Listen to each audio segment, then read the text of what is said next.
Material Components, Season 3, Prelude number 4, Grahl.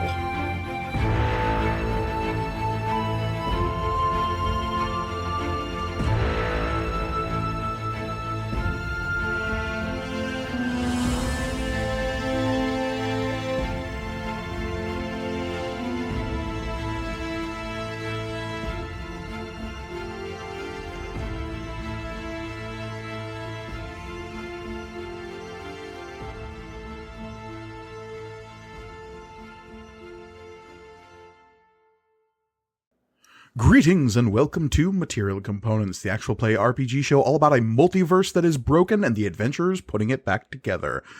Brought to you by the Pawn Shop Entertainment Network. I am your humble dungeon master, Mike Gargoni, and joining me, as always, are my stalwart adventurers. Hey adventurers, thanks for being here.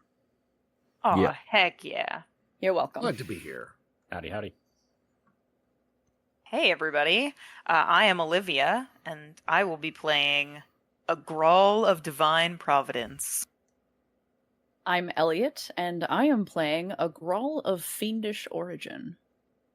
I am Michael, and I will be playing a Grahl of dubious moral fiber. I'm Reed, and I'll be playing Graahl. I'm Cole, and I will be playing a Grahl of a Dark Pact. Indeed. Because there are too many Graahls. A Grahl by any other name. It is known. All for one and one for Grahl. To the windows, to the Grahl. Yeah, till the sweat drips down. My Grahl? My Grahl! Sorry, audience. We have to get Okay, this yeah. out of our system, or the And whole we've been- episode will be this. We've been doing it for like half an hour already. I couldn't help myself. Anyways. For all of you, let Mike continue. Grahl. Yes. Yes? Yes. No. No.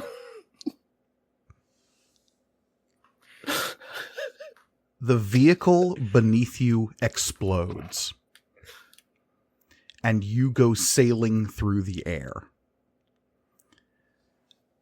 The picture freezes as a voice says, "You're probably wondering how I got here." And as you start to fall, Grahl remembers the start of all of this. It started when Grahl and his companions, the Threadless, in the Tempest Rest Valley, made the monumentous decision to break the cycle that the old mage had trapped all of you and many, many, many, if not most, mortal souls within the valley. That continuous churn of trying to get it right. The safe haven she had built after magic went mad, after the supreme apocalypse, which destroyed so many, material planes. The few survivors shepherded by the old mage herself, until finally this last cycle broken by Grahl and the other members of the Threadless. Once you were ejected from the valley, spun off into the royal and beyond, Grahl found himself once again bereft of power, stripped of allies, and wandering alone in a desolate wasteland. But, again, it seems, stuck in certain cycles that cannot be escaped, Grahl was soon found by a companion. Through providence, through luck, You're unsure. All you know is that a traveler appeared in your most desperate hour, reaching out a hand and pulling you up where you had collapsed in the wasteland. And that person who found you, who saved you, who came looking for you, was you.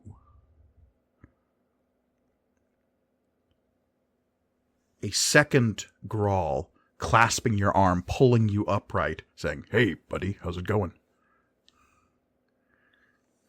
I mean, you're a lot taller than Cherish, so, I'll take that. I don't know who this Cherish is, but she sounds needy. You have no idea.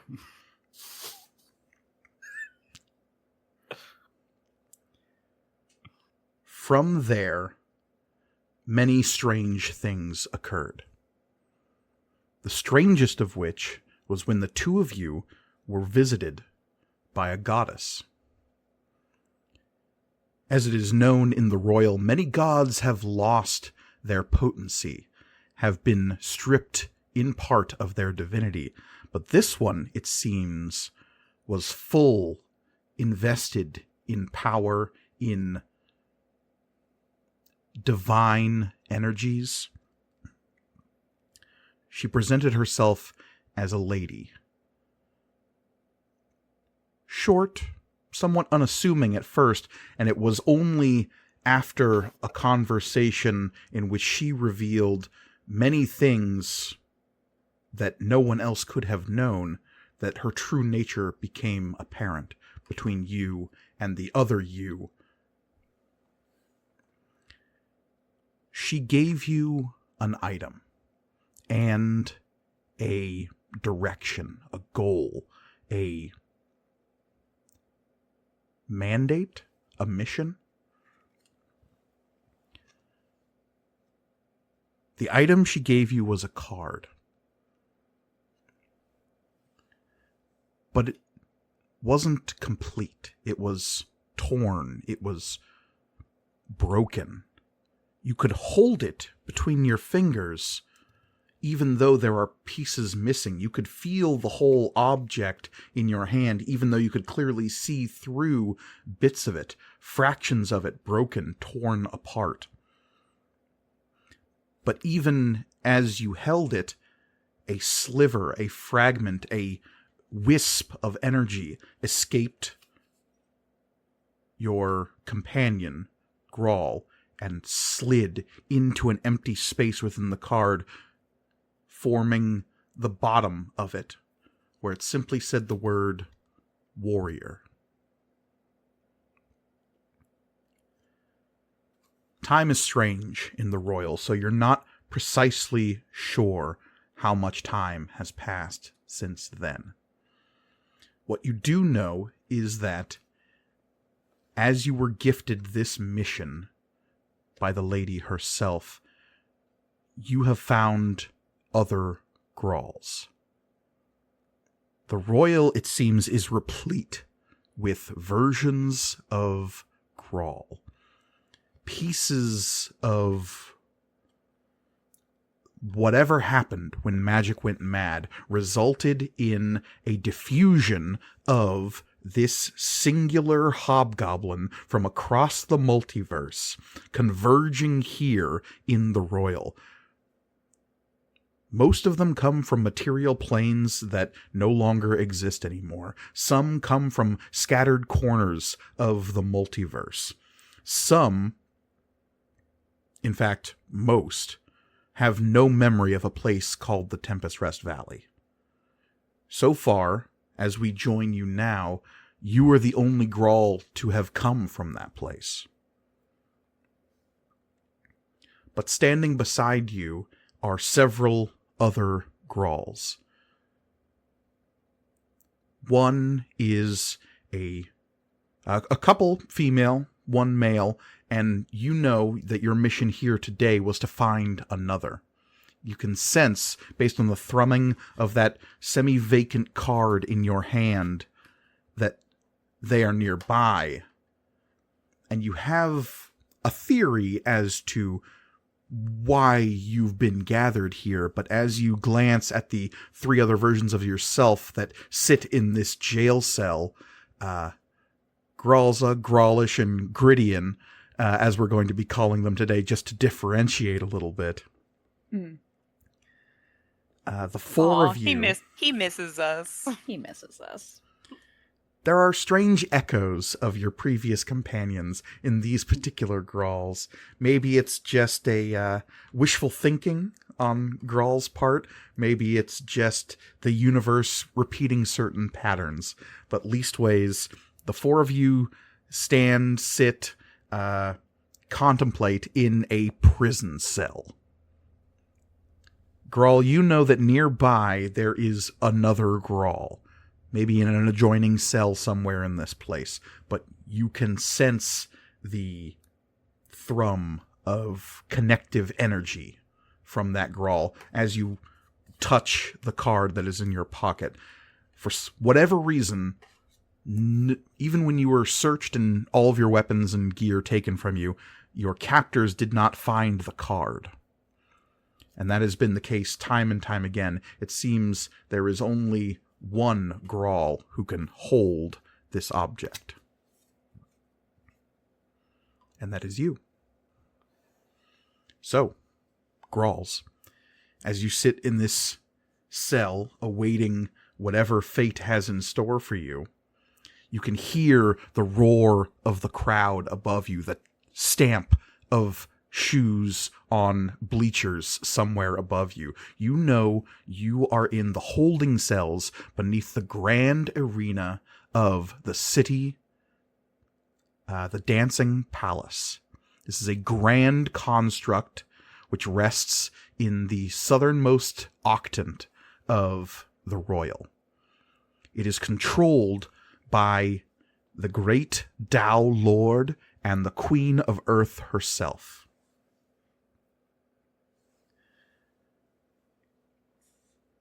You can hear the crowd above you as it begins to chant the name of the Tao Lord. Cabril, Cabril, Cabril, Cabril. You can't see what is happening up there, but you can guess. A crowd has gathered to see a game, a tournament, a contest. And you have a distinct feeling that you are going to be the contestants today.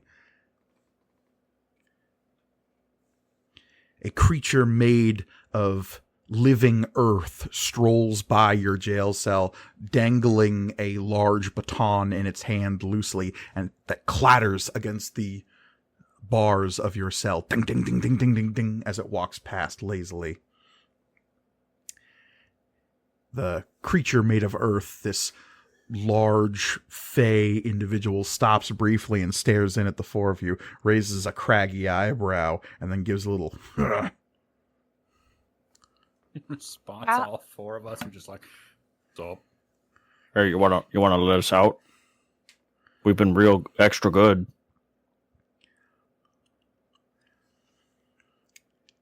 And Can you go do your ting-ting-tinging somewhere else? I'm trying to strategize here. Oh, I was hoping you could just let us out. You know, I'm just getting ready to break out myself, but if you could just, just let us out. It would just make things more convenient. Right, because it's going to happen. It's inevitable, So just,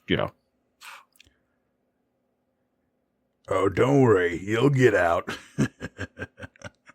See, I told you all. Good. I Told you know, all. yeah. Yeah. Very good, We're just- very good. Yeah. We're all We're in nodding in agreement. agreement to each Yeah. other. Yeah. We're in agreement, yeah. This worked out incredibly. Okay, well done, team. Okay. And popcorn hands is all delicious. Are we all just saying things that are true? Oh, wait, can we get some popcorn down here, actually? There's got to be some extra. There's got to be some, yeah. Even if it's in a garbage can. The guard will continue on past and then stop I in prefer front of the next cell to you, and we'll, clang on those bars as well and say, and don't worry, you'll be joining them soon. Okay. Where's my So- noise?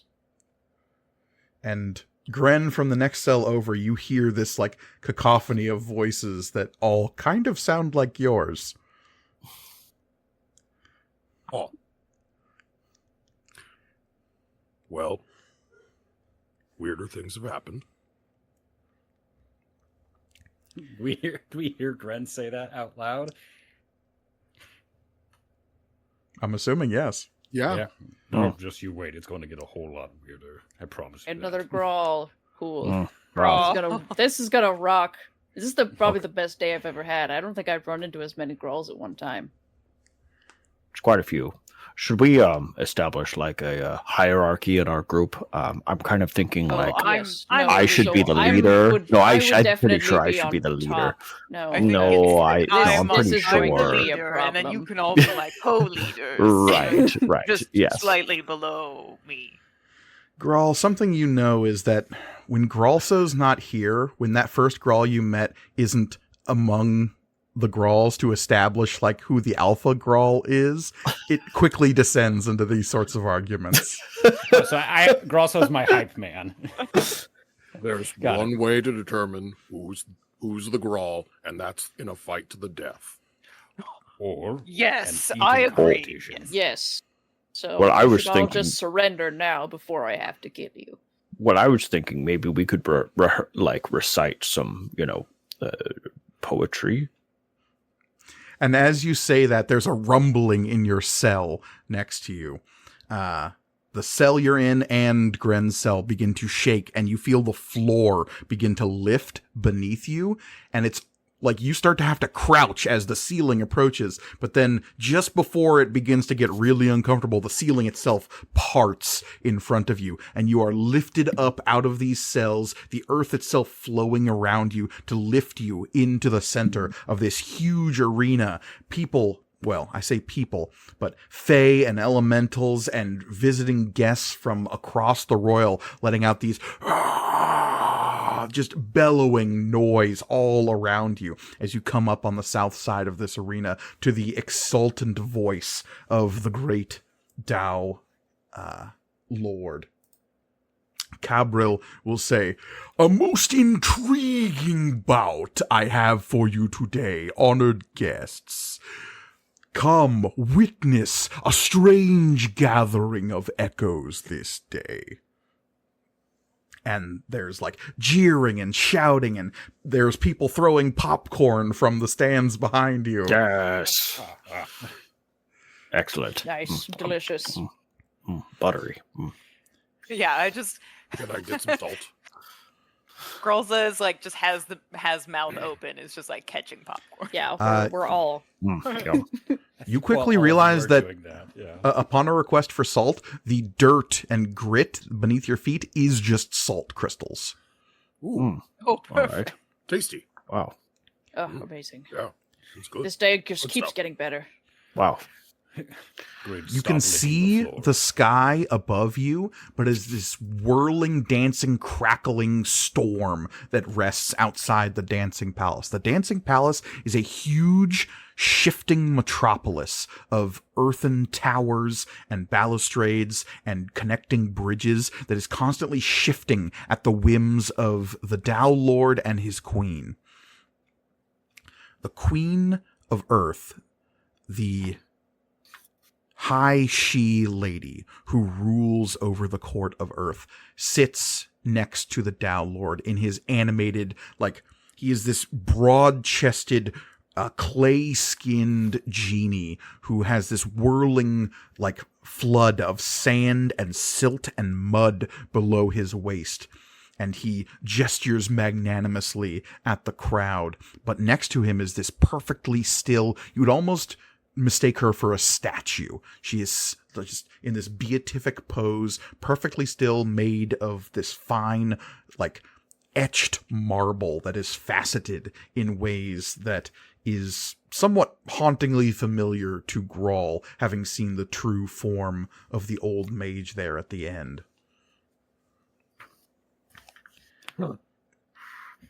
but this has distinct facial features and like looks to be just the statue of this goddess of a woman who is standing perfectly still next to the Tao Lord.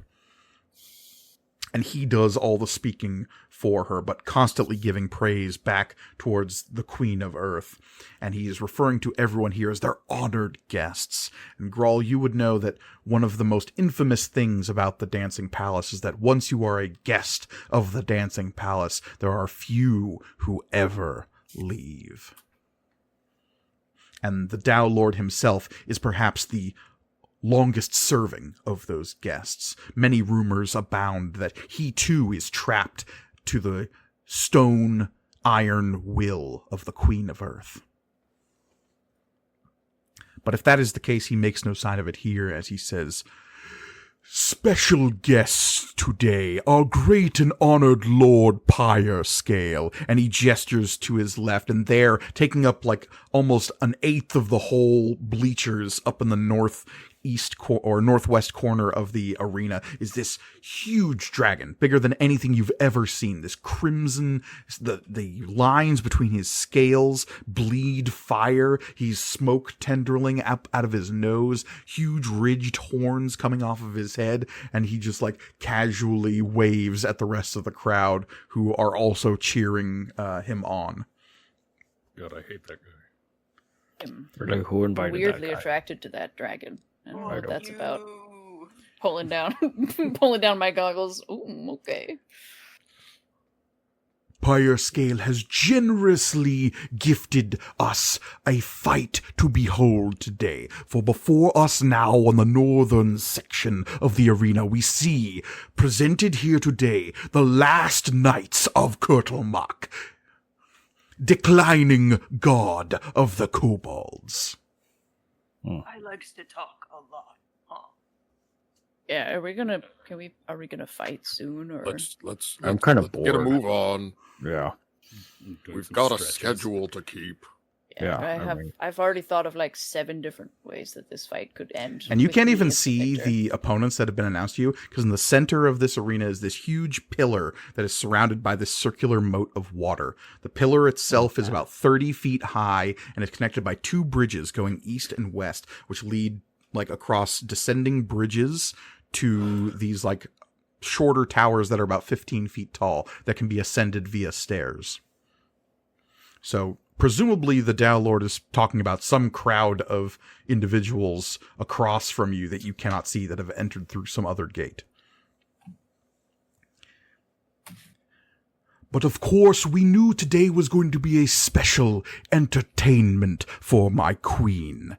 As we see this gaggle of strange echoes, we thought it appropriate that an echo of our own to be provided, and by the grace of Lord Pyre Scale, we have been granted an echo of his own that he has kept in hiding for these many years. And descending or ascending up out of the center is this enormous dragon that looks to be a lesser, paler version of Pyre Scale that is bound in chains, being raised up to the top of this tower at the center of the arena as it shouts and curses and retches against the chain. It says, "Release me, you curse! I will burn you! I am the true Pyre Scale!"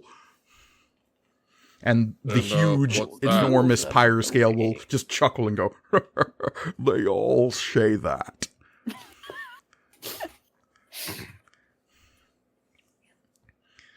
And I need everyone to roll initiative. Okay. All right, initiative. All right.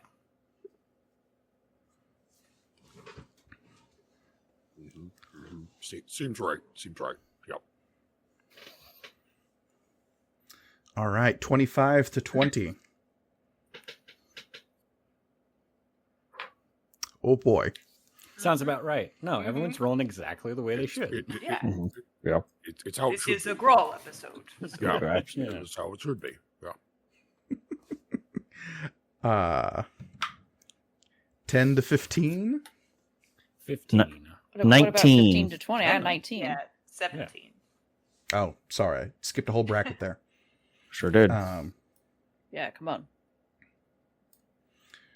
Sorry, so we had 19 from whom?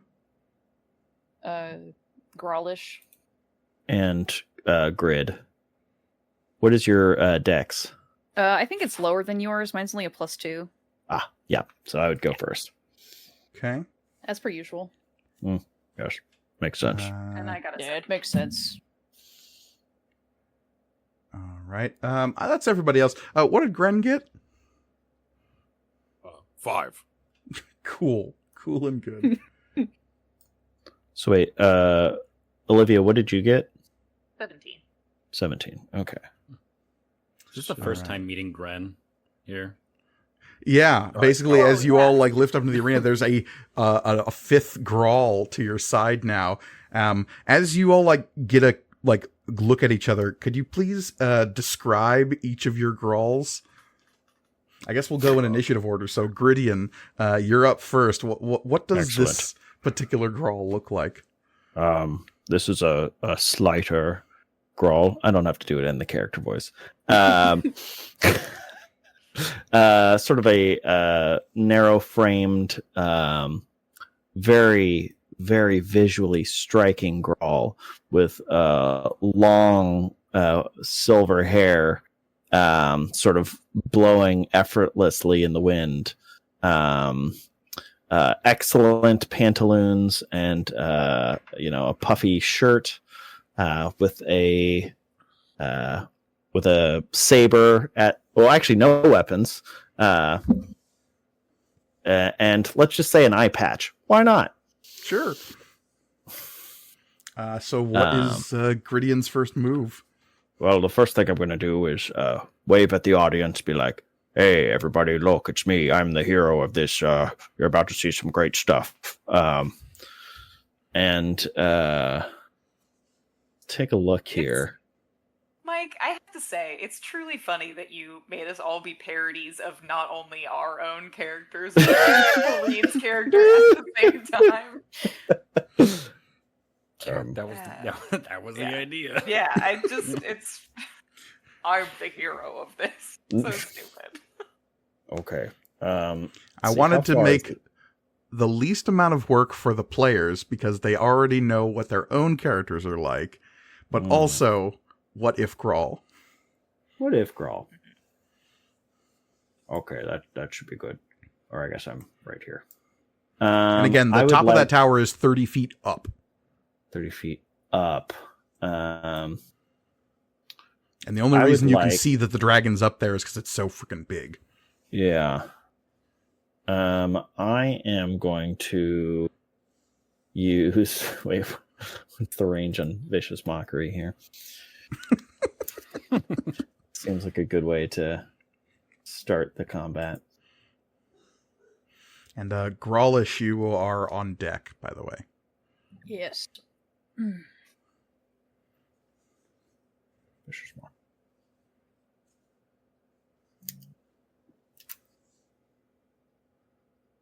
Hold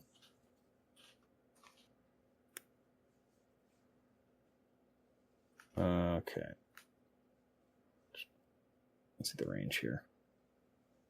60 feet. Perfect. So 60 feet should do it. I would assume. Maybe, sure. Maybe I'll have to.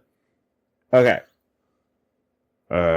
Seems like you're kind of tied up right now. Be a shame if. What kind of saving throw is this? This is a wisdom saving throw. Wisdom saving throw. I guess my spell save is... That is a 12. 12. My spell... Oh, 16. That does not do it. So... Let's go ahead. It's going to be 3d4 psychic damage.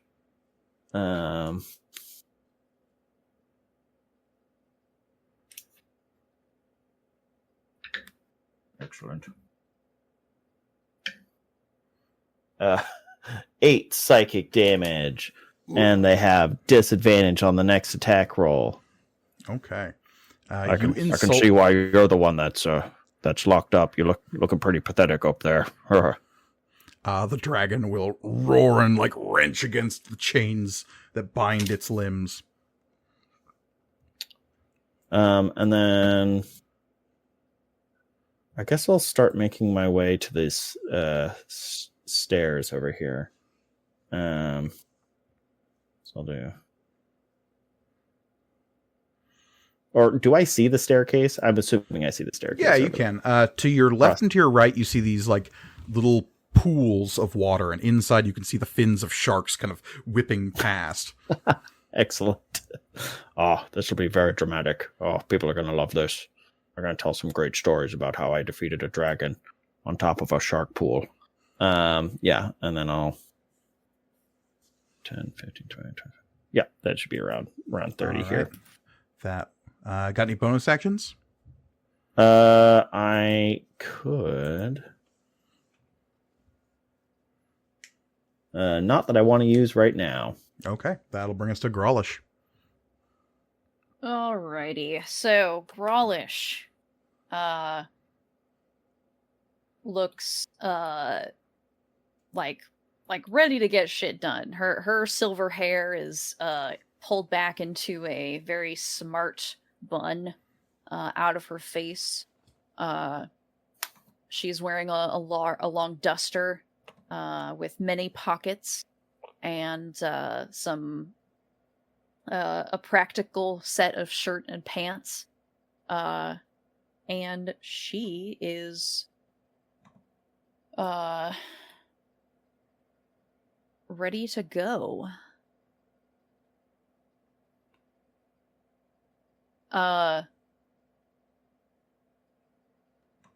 Her albino skin has some like kind of crimson freckling.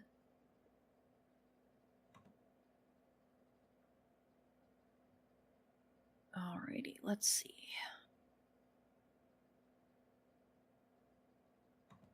I'm going to cast Fly. Okay. I don't know. It did not say what level I cast Fly at. Assume it is the base level unless it specifies otherwise. Okay. So I can only target one person.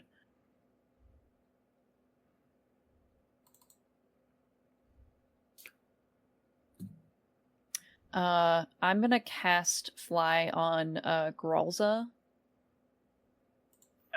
Oh hell fucking yeah. Look over at her.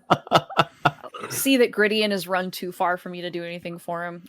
Son of a bitch. Alright, Graahls. And will kind of like oh my god, what is the motion I'm thinking of? Like adjust the lenses of her goggles. I'm just deciding that those are her spell focus. No, I'm deciding that those are her spell focus, and they have like little dials on them, and like click the dial to like kind of activate the magic to channel it, and you have Fly now. It's pretty cool. All right. Anything else on your turn? And since I have to be, I have to take care of everybody, because all these Graahls are just gonna get themselves into trouble, so I should run after Grittian. So just make sure he doesn't hurt himself. Sounds good. That will bring us to Graahls. Well, first of all, I would like to dedicate this fight to not only Maglubiet, but also my Lord and Savior Graahls.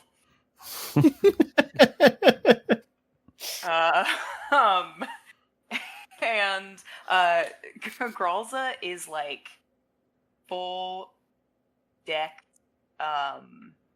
It's kind of hard to tell what Graahls looks like, because their plate armor is just like thick and hefty. It's like pure black with like red spikies coming out of it all over the place. Looks like a fucking Diablo boss. Hell yeah. There's like a lot of like sharp edges and like what looks like blood drips on the like down the armor too. And God, I can fly now. That's awesome.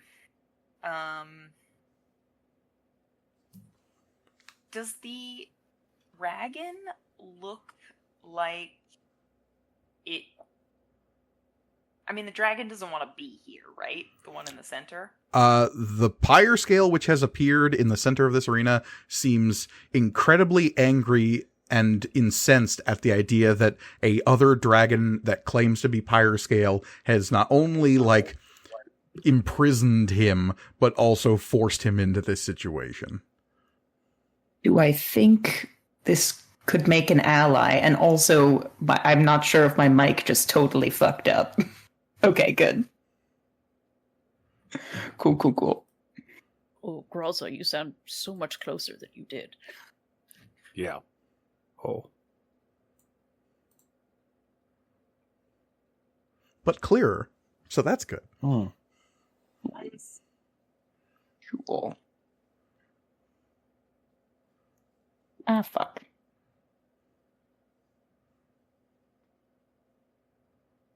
All right. Sorry about that.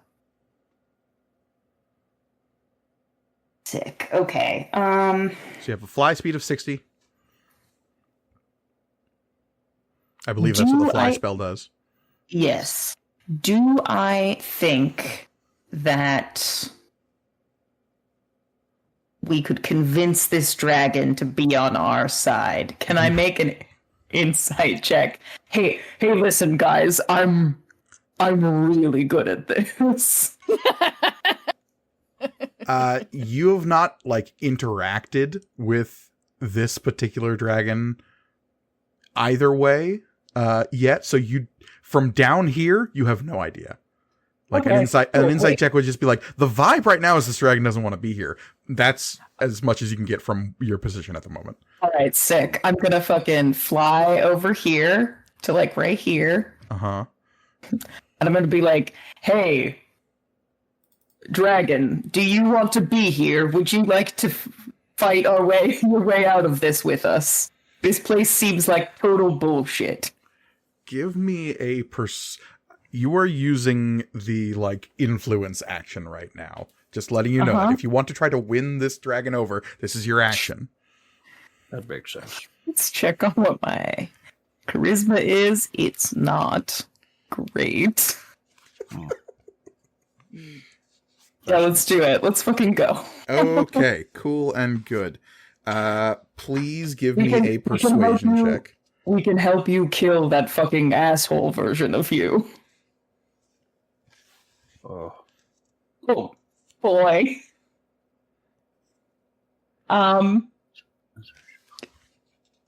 It's a 12. So yes, this would be an influence action if we're using like action economy. Yeah, so it's actually a 14, sorry. My charisma isn't quite that bad. 14, you say? Mm-hmm. And remember, he really hates being here. He does really hate being here. He does really hate being here.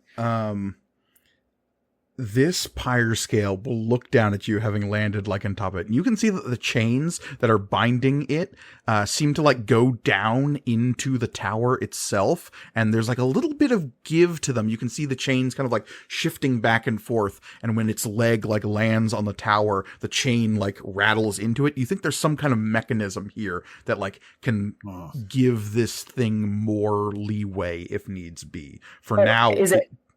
Is it to, like, keep it there, but it can still, like, move to attack stuff? Yeah, it's kind of what the implication seems to be the vibe. But you think there's, like, based on just the size of the tower and the dragon, you're guessing there might be more length of chain that can be released. In it, yeah. Okay. No sign of the actual mechanism itself, but with a 14, this pyre scale echo will stare down at you and say, I will kill everyone in this arena, starting with you! Okay, and I'm going to keep flying this way because I still have 20 more feet of movement. You got within range. It's going to get an opportunity attack on you. Yes, so did. Goodbye, fellow Grahl. At least it has disadvantage. Why does it have disadvantage? Is that from Vicious Mockery or it's? Vicious Mockery. Yeah. Absolutely. Thank God. You got so lucky. Again, I would like to thank my Lord and Savior Maglubi. And so it rolled this blessing in battle. Your current savior. It rolled a 13 and a 4. So that means it's going to take the 4, and its attack is only an 18 with that roll.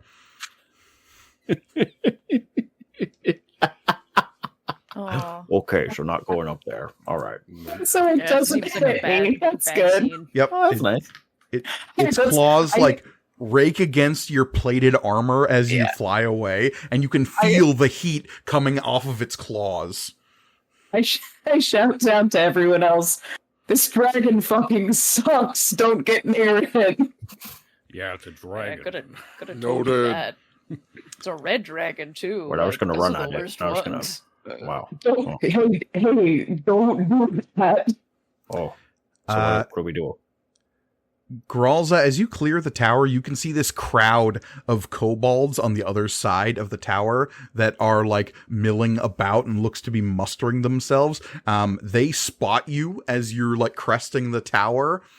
I forgot some of them are called bowbalds. And you see that there are 9 of them in total. One of them is an absolute monster of a kobold at a towering 3'5". This thing is gigantic. And it will move over here next to one of the other kobolds, and it is going to pick up one of its compatriots and hurl it at you. That makes sense.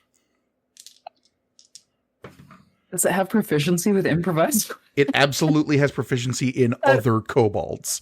That's so good. I love it. Yeah, throwballs. That is a dirty 20 to hit, which I think is exactly what I need. Yep, you are. Hey, listen, you're so correct. All right. So sailing at you from the ground is this kobold that like latches onto you, and it's got this like obsidian shard knife that it's like and trying to find cracks in your armor now. I absolutely love too the imagery of swooping away from a dragon and immediately being hit full force with a kobold. It's got to be from out of frame too. It's just a blur, and then it's on me.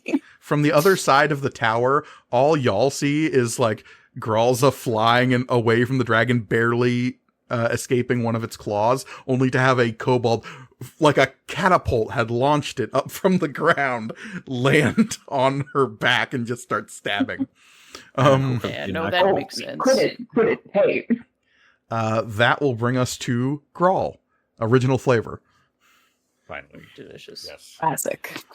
Still got that sugar in it. No aspartame. Just boring. Yes. Graahl that has the cocaine. No, yes. You haven't met cocaine Graahl yet. He'll be here shortly.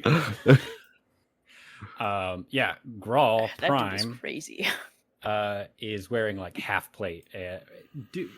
Would I still have my armor? Did they take all of that away? You'd still have your armor, yeah. Okay, perfect. Just no weapons. No weapons, that's fine. Graahl is wearing like half plate, and he's got some like robes and whatnot kind of tucked in and out of it, going through the desert to like keep himself cool and whatnot. And seeing that he has no weapons, he is going to hold out a hand, and instead of a large blade popping in here, a large halberd manifests, and he stamps it into the ground, the salty, floor of this arena. Graahl now has some like 5 o'clock shadow bordering it on just like stubble of white hair, and his hair is also just tied back in like all a Geralt of Rivia ponytail and tucked behind his ears, and is ready to kick some ass. That being said, Can we see the top of the dragon from down here? Is it tall enough to like? Oh yeah. View from here. Okay. I mean, you can't see its whole mass, but it's big enough that you can definitely see when its head like rears back and its wings flapping. Mm-hmm. Okay. Well, that was my bonus action to summon my pact weapon. And question, for these portions that go from the stairways into the central pillar, do they completely block passing through them, or are they like arched and can you travel underneath? There's a bit of an archway underneath both of the bridges that lead to the central tower, but there is no archways beneath the stairs leading up to those like smaller towers. Right. Okay. So if I was to go, say, I don't know, 30 feet, and then get kind of directly south of Graalza and this little throwbald, would I be able to see them? You can kind of see them from where you are, but okay. From if you moved 30 feet to the south of them, yeah, because Graalza didn't specify that she was swooping underneath the archways or anything, so I'm assuming you're still at 30 feet up. Yeah. Oh, okay. At Cool. higher scale height. Yep. Yeah. Gotcha. And like I said, those bridges kind of like slope down to the lower towers. Works for me. Yeah. Since my only ranged option is an Eldritch Blast, we're gonna do that. All classic. Yeah. As you summon the weapon and like conjure up this crackling energy, you can feel the last little vestiges of the power left behind by Mott that still festers within you. Mott left before the destruction of the valley. He tore himself free of his prison in the archive and the like prison that was Graahl in a way, but Graahl became the door out of that prison. That was the culmination of your pact together. And as he tore himself free, though, that was like tattered winds which blow still into the archive linger with power within you. It crackles with that same dark browns and greens as it always has. But now, as you call upon it, there is this kind of emptiness that swells up within you anytime you call upon the energies and the powers. Listen to an ex's favorite song, but you also really like that song. Damn it. It's your sad boy playlist that you still throw on, even though the relationship is years in the background. Yes, I never do that. Okay, well, time to do some Eldritch Blasts. 3 attacks, because I have my fun little origin feat, Mike, that you were so kind to give me. I'm rolling with a plus 11 to all 3 of these attacks. As you entered the arena and got the sight of the new Grahl that you've come here ostensibly to rescue, even though you fell into these kind of ensnarements of the court of earth, you felt another snapping pull from that new Grahl, and even as you're moving and like summoning your halberd, you know that another piece of Lady Luck's card has snapped into place. That goddess of fortune and destiny and all things slightly random, her gift in your pocket has become slightly more whole with this Grahl's advent. And as that snapped into place, you felt another surge of possibility, of probability, of potential welling up within you. And there's this immense burst of energy, and you feel yourself extended beyond your limits. Perhaps the limits of another Grahl, infusing yourself.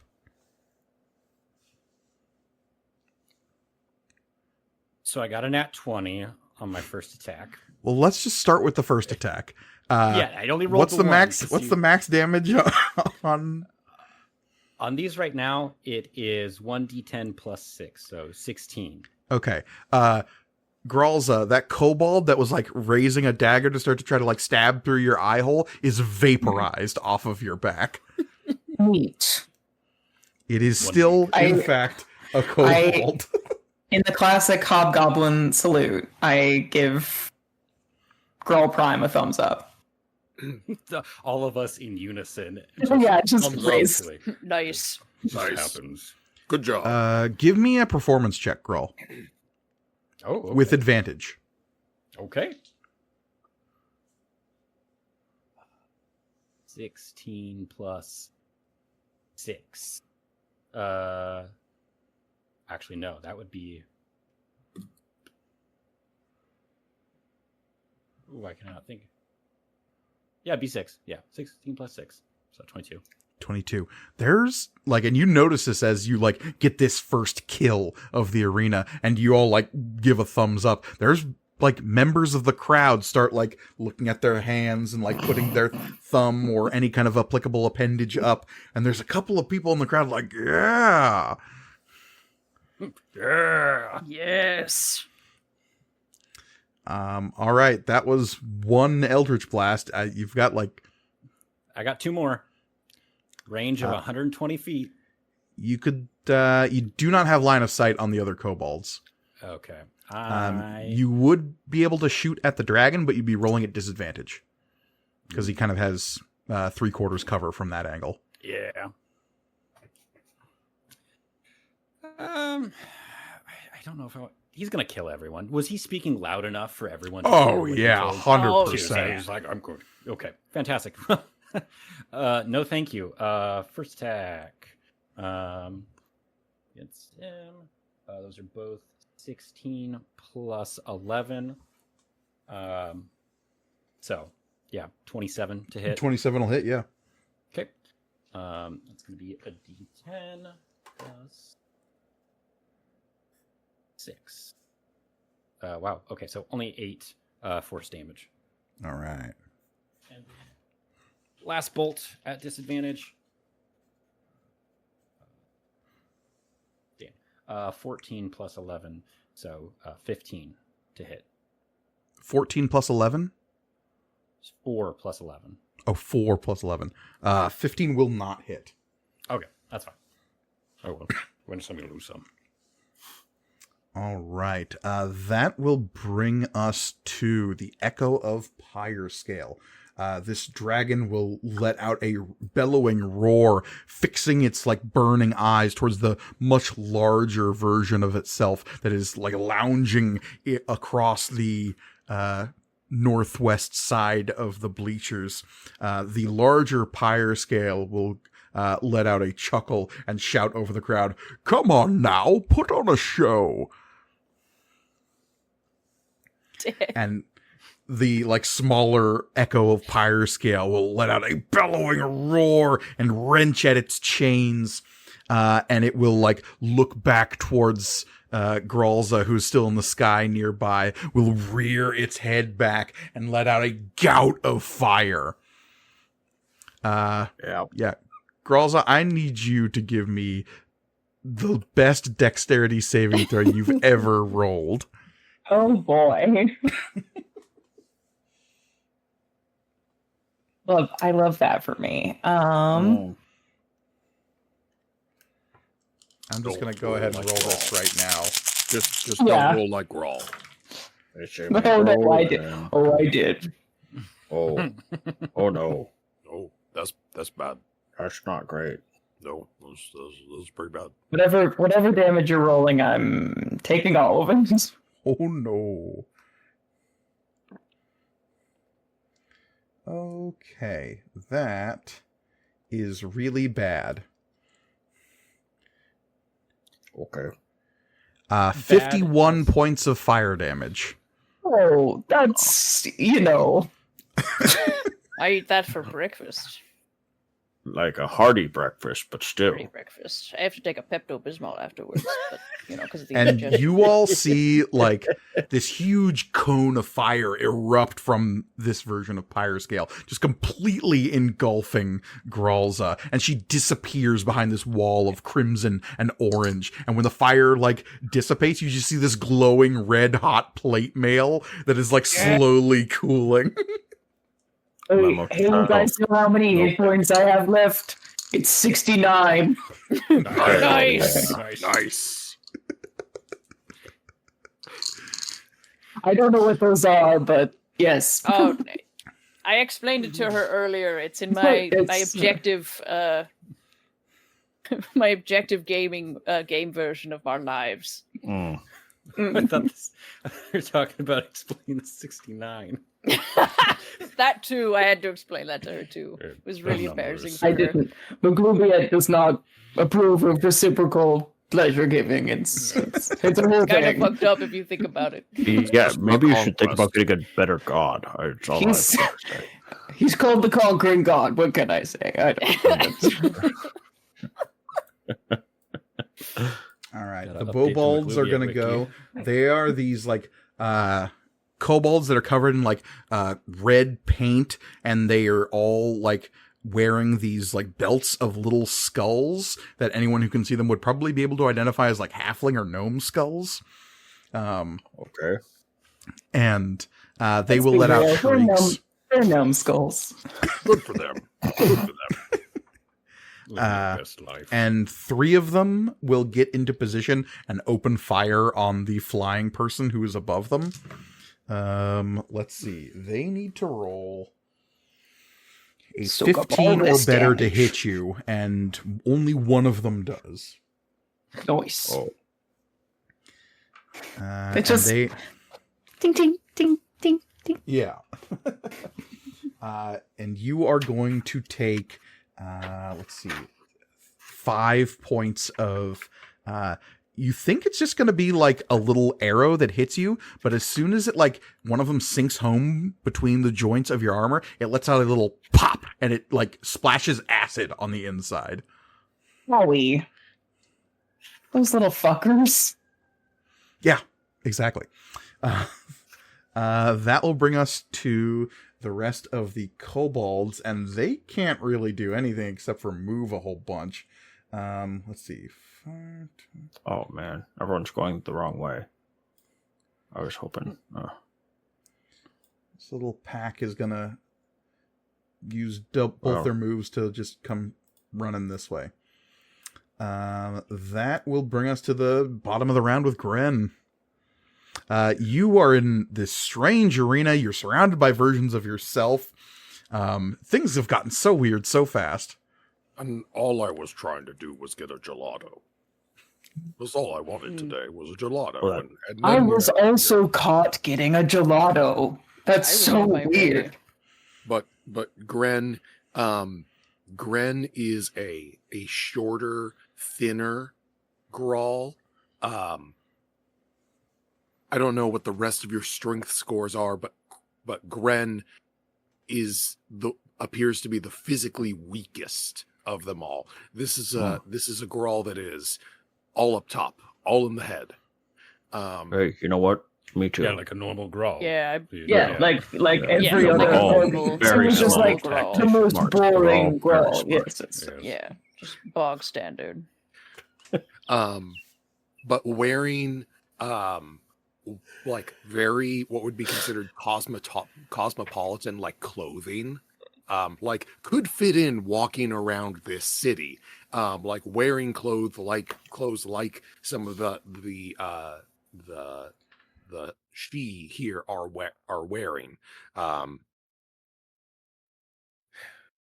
but very very thin, like thin and unmuscled, and looking at all this and looking at the danger,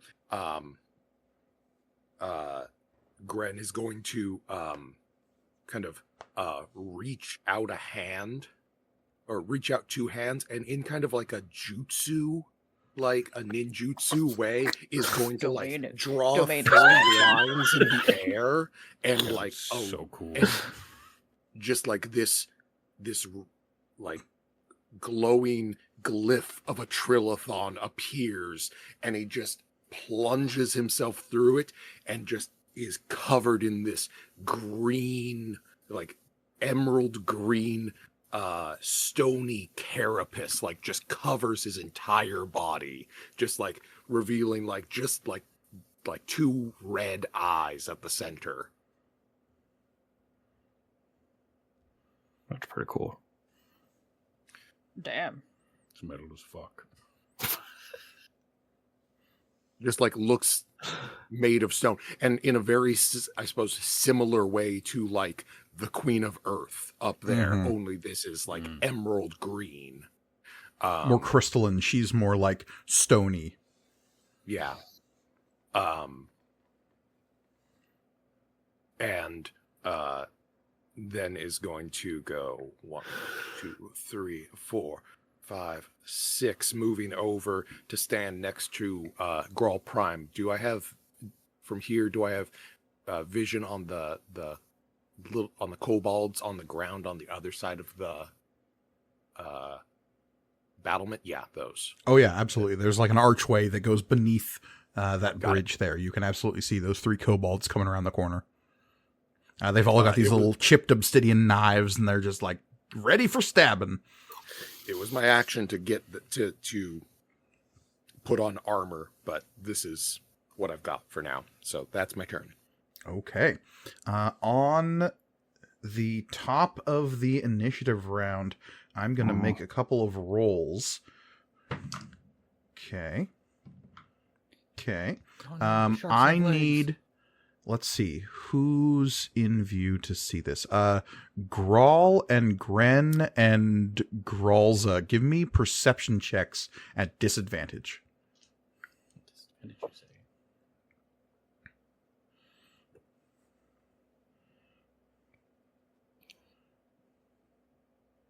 14. Also a 14. Nice. I swear to God, I'm not kidding. I also got a 14. Whoa. Nice. Wow. Yeah. Great job, everyone. Yeah. I thought all around. You're pretty focused on the like life and death scenario that's in front of you. Fair enough. Yeah. Oh, never mind. Let's see here. Could I use my fortune from the many to fail at ability check or saving throw to draw my bonds of like friendship to add to that to make it succeed? But there's 2 people I think close enough. Within 30 feet. I don't know. I think you've only got 1 person within 30 feet. Oh, okay. So would a 15 make a difference? 15 wouldn't make a difference. Okay. Never mind then. At the top of the tower, Graalza, you'd be the only one to see this. The pyre scale echo is like wrenching against the chains. You see that it's got like a little bit of give. It can lift its limbs enough to like lash out at nearby creatures, and you see it like flapping its great wings. But it doesn't seem to be able to like break free. That will bring us back to the top of the round with Grydion. Right. So I was going, more to the east, and it seems like everybody's going to the west, which I think is very unfair because I want to be in the thick of it. Yeah. How'd that one working out for you? Not great. So I guess I'll head back. Well, actually, I don't know. Can I see any of these kobolds over here? From where you're at, no, they're on the complete opposite side of this 30-foot pillar in the center of this thing. In that case, I don't know. Damn it. So I guess I'll just keep going around this way. Yes, good work. Good work, Grid. Flank them. We're so strategic. Oh, yes. Everyone else is going that. Okay, now he's gone. All right. Context clues, Gradient.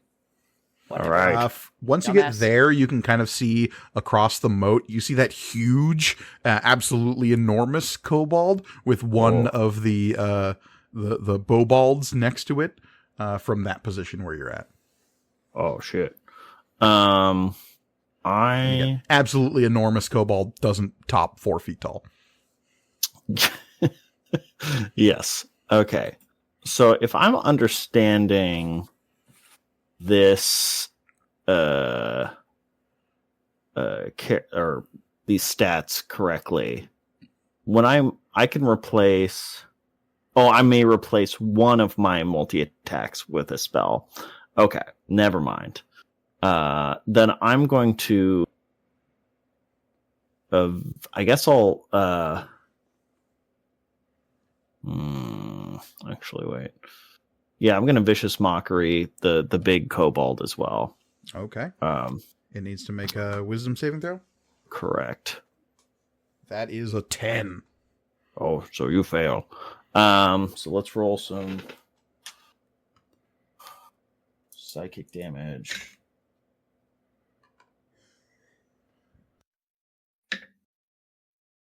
So 10 psychic damage to the big guy. Didn't like that. Wow, you're like the biggest kobold I've ever seen. Too bad you're still like shorter than Greerza, or Graahls, excuse me. And I like a lot. I like a lot. Like it. Graahls is like disgustingly short for a Grahl. Yeah. By which I mean she's like 5'10".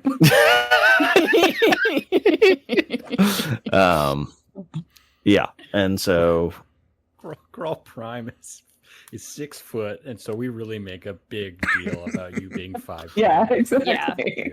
Yeah. And is there? I think Gren is like 5'11".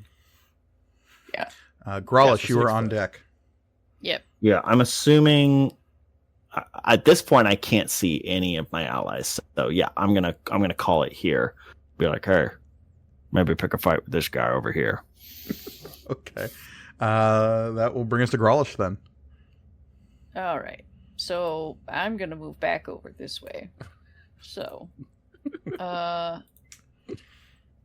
trying to determine. Okay, so I could reasonably get line of sight on this kobold. And on that one, that pack of regular kobolds that are like coming around the corner. They're about to get underneath the bridge that leads up to the tower. Yeah, on the west side. But this guy here, probably not. No, you can see him. Yeah.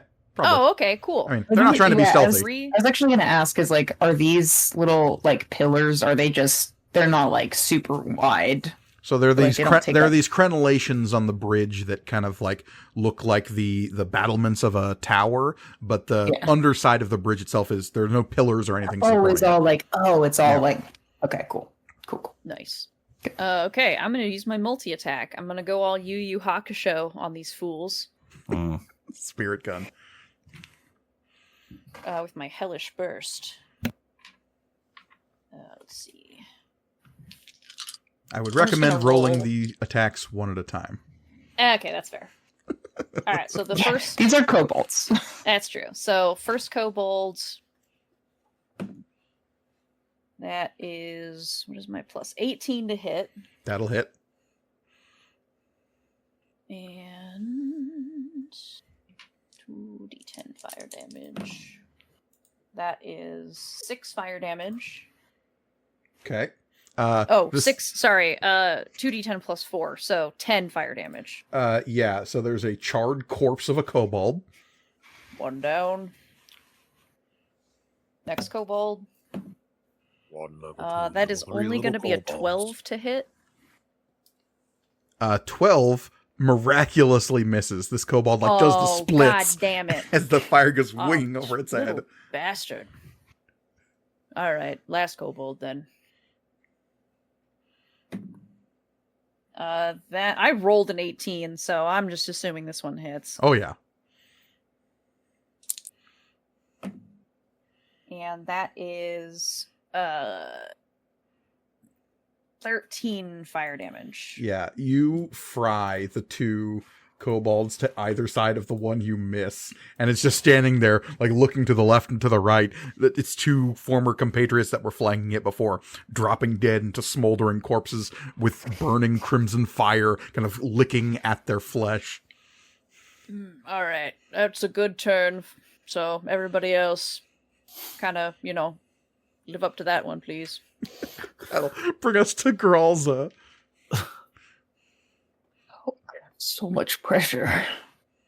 I am going to alight just like right in the middle of these three little bobolds. Rocketing down with a smash. Mm-hmm.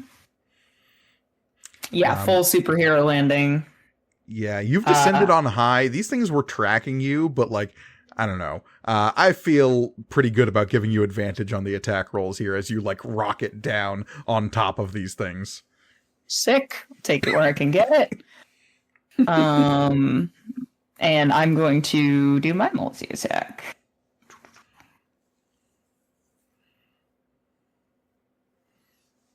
First is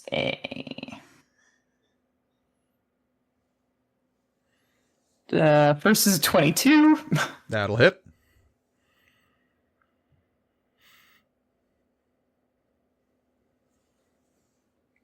Oh no. This poor little guy. Okay.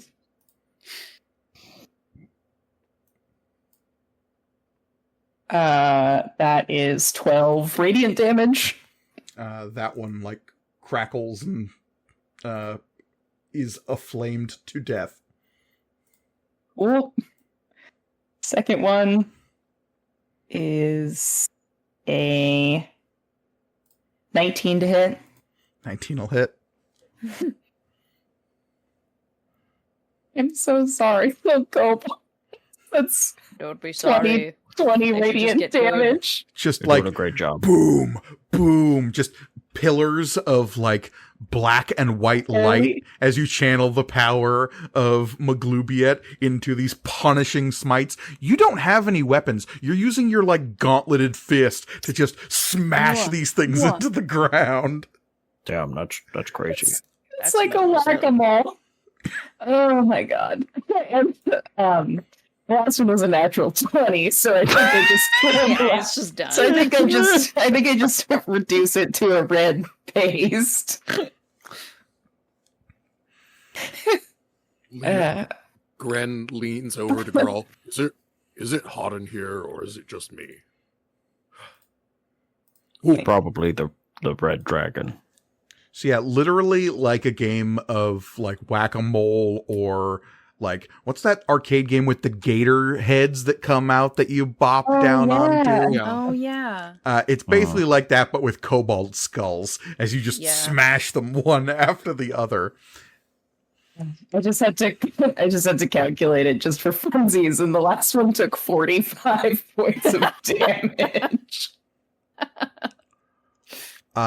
Somewhere on Acheron, in the like horrifying military camp that serves as the Grand Hall conquered by Maglubiet, he sits with his generals around him, and the like desiccated soul of a kobold erupts through the air and lands in front of him, fully prepared to be tormented for the rest of eternity, served up by one of his most faithful paladins. A single holy tear runs down Graahls' cheek. Maglubiet is just like, why can't they all be that like that? I think that's it for me. I'm just gonna stand here. Which will bring us to the Knight of Kurtlemak, who will round the corner, just trampling over the fallen Ve Victus as he comes swinging in. This kobold is like built like an absolute shit brick house, if not for the fact that he was like half as tall as you. He's little. Will grab one of the dead bodies of his companions and swing it at you like a flail. With disadvantage. With disadvantage because of vicious mockery. Gritty, like, you're welcome. I'll be there very shortly. They'll never see it coming. So strategic. Pincher move. Yeah, that's a solid 12 to hit. I don't think that's going to do it. No. Second attack does not have disadvantage, though? No, I think it's just the next attack for Vicious Mockery. That's still a 10, so that's not going to do it either. So yeah, just like smashing this broken corpse against your plate mail. You do not even move as this thing comes apart in this large kobold's hands. Kobold looks up to you, and you've just got chin to chest, looking straight down at it, fully in shadow. Just battering you with this briquette that you've left. Yeah.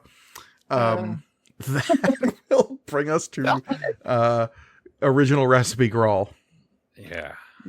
It's so crispy. Okay, going to move my 30 feet, which actually I think would be how? So I'll be under the bridge. And then bonus action. You know what? We could use another Grahl out here. I'm going to There's just go not for enough Graahls. For a fist bump, and I fist bump the air, and another Grahl is summoned. My echo. Whereabouts do you want your Graalso to appear? See here. I can have him appear 15 feet from me. So right on the other side of this kobold. Okay. Appearing out of the air, you see this shining knight version of Grahl appear. It's got a goatee. Your MS Paint skills are getting good, Mike. So good. Oh, fucking yeah. It's a little uneven. I had trouble shaving this morning. Yeah, for our YouTube viewers, I'll zoom in a little bit so they can see. Yes, so here we have Grahl, and here we have Graalso. The clear distinction twixt the two. Yeah, one looks to the right, the other one looks to the left and has a goatee. Yeah, absolutely. Clearly different. Clearly. Completely different. Oh, boy. Okay, well, I can make attacks from the Echo's position. So, time to do some slashing. As Graalso appears, he will look over to you, and like he strode out of this kind of like strange ephemera and gave you that fist bump you sought as he walks past. As he stands here, like there is this like shimmer to him, like he's not totally here. And he's like, I was wondering when you were going to call me in. Are we looking for an evac now? What are we doing? Not quite. Okay. A few things to still kill. Figured we'd have some fun before we left. Righteous. All right, cool. Hell yeah. And like... Please, after you. So polite. What does this Grahl Echo look like? What does Graalso appear as? Oh, so Graalso is at one point he looked very similar to Grahl. He's like got if I would say Grahl looks more like if Graalso didn't take care of himself, like as well. Graalso is more paladin like and has very clean cropped hair, fully shaved face, except for in this little indicator. Apparently he's got a goatee to indicate that he is cooler. It's like, very neat. Yeah. So yeah. And his armor looks far more like plate armor than just the half plate that Grahl is wearing. He looks as if he was some well-honored paladin from some other land, and just kind of radiates this golden aura around him. And those of you, I guess it would just be Graalza who can like see this figure appear. Any other Grahl who like sees this? So, Gren, this is your first time seeing this figure. But I think from your vantage point, Graahls, you could see this. There would be kind of like both of you turning, going Grahl, as the Grahl you think is like the alpha Grahl appears on the battlefield. It's real, Grahl. Oh wait, that's the real one. Oh, that's Grahl. Oh, okay. Oh, That's a Grahl if I've ever seen one. He is the best of us. That's Grahl, folks. No, you're a We have to dude. kill Grey That's a now. man. That's not a Grahl. That's a Grahl. That's a Grahl. You call that a Grahl? Yeah, he's gonna do some damage here, or going to take a swing at this kobold. So, attack 1 plus my attacks. Attack 1 is plus 10, so 19 to hit. Yeah, that'll hit. Cool, great. Let's do some damage. 12 slashing damage. And this kobold just goes down. Oh no. Well, he's now. Please, another round. You did so great the first time, and then I will have him move up 5 feet north, so he's within 10 feet, because he also has reach with his halberd. And we'll do some attacks. So because I am a fighter, I get 3 attacks. So attack 2. 15 plus 10, 25 to hit. That'll hit. Great. Another 12 slashing damage. Okay. The large, like, Death Knight looking kobold will just, like, take the hit and, like, snarl. Because this kobold is dressed in, like, kobold-sized plate mail, and it's got these, like, glowing, crackling green eyes as wielding the corpse of one of its fallen allies as a weapon, and its pauldrons are made of, like, these series of, like, welded-together gnome skulls. He's looking good. Attack 3. It's a great fit. That is going to be a 13 to hit. 13 will not hit. Interesting. Okay. Oh, Anything this we one. can do to This make- one is a warrior. Wow. Make this hit. Great. I don't know if I want to. Jesus Christ. Sorry. So many different new fighter abilities. Like fighting. Yeah. Yeah. Yeah. Fight. How do you learn to fight so good? From fighting. That is a reference for Lispman and Lispman alone. Just saying. Stone Cold Steve Austin learned how to fight. Fighting.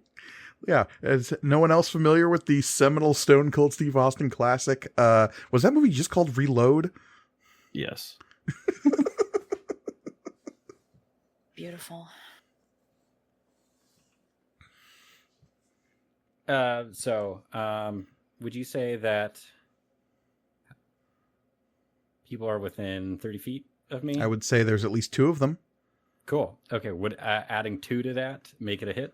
A 16, or that was a 13 before? 13, yes. So that would bump it up to a 15. A 15 would hit.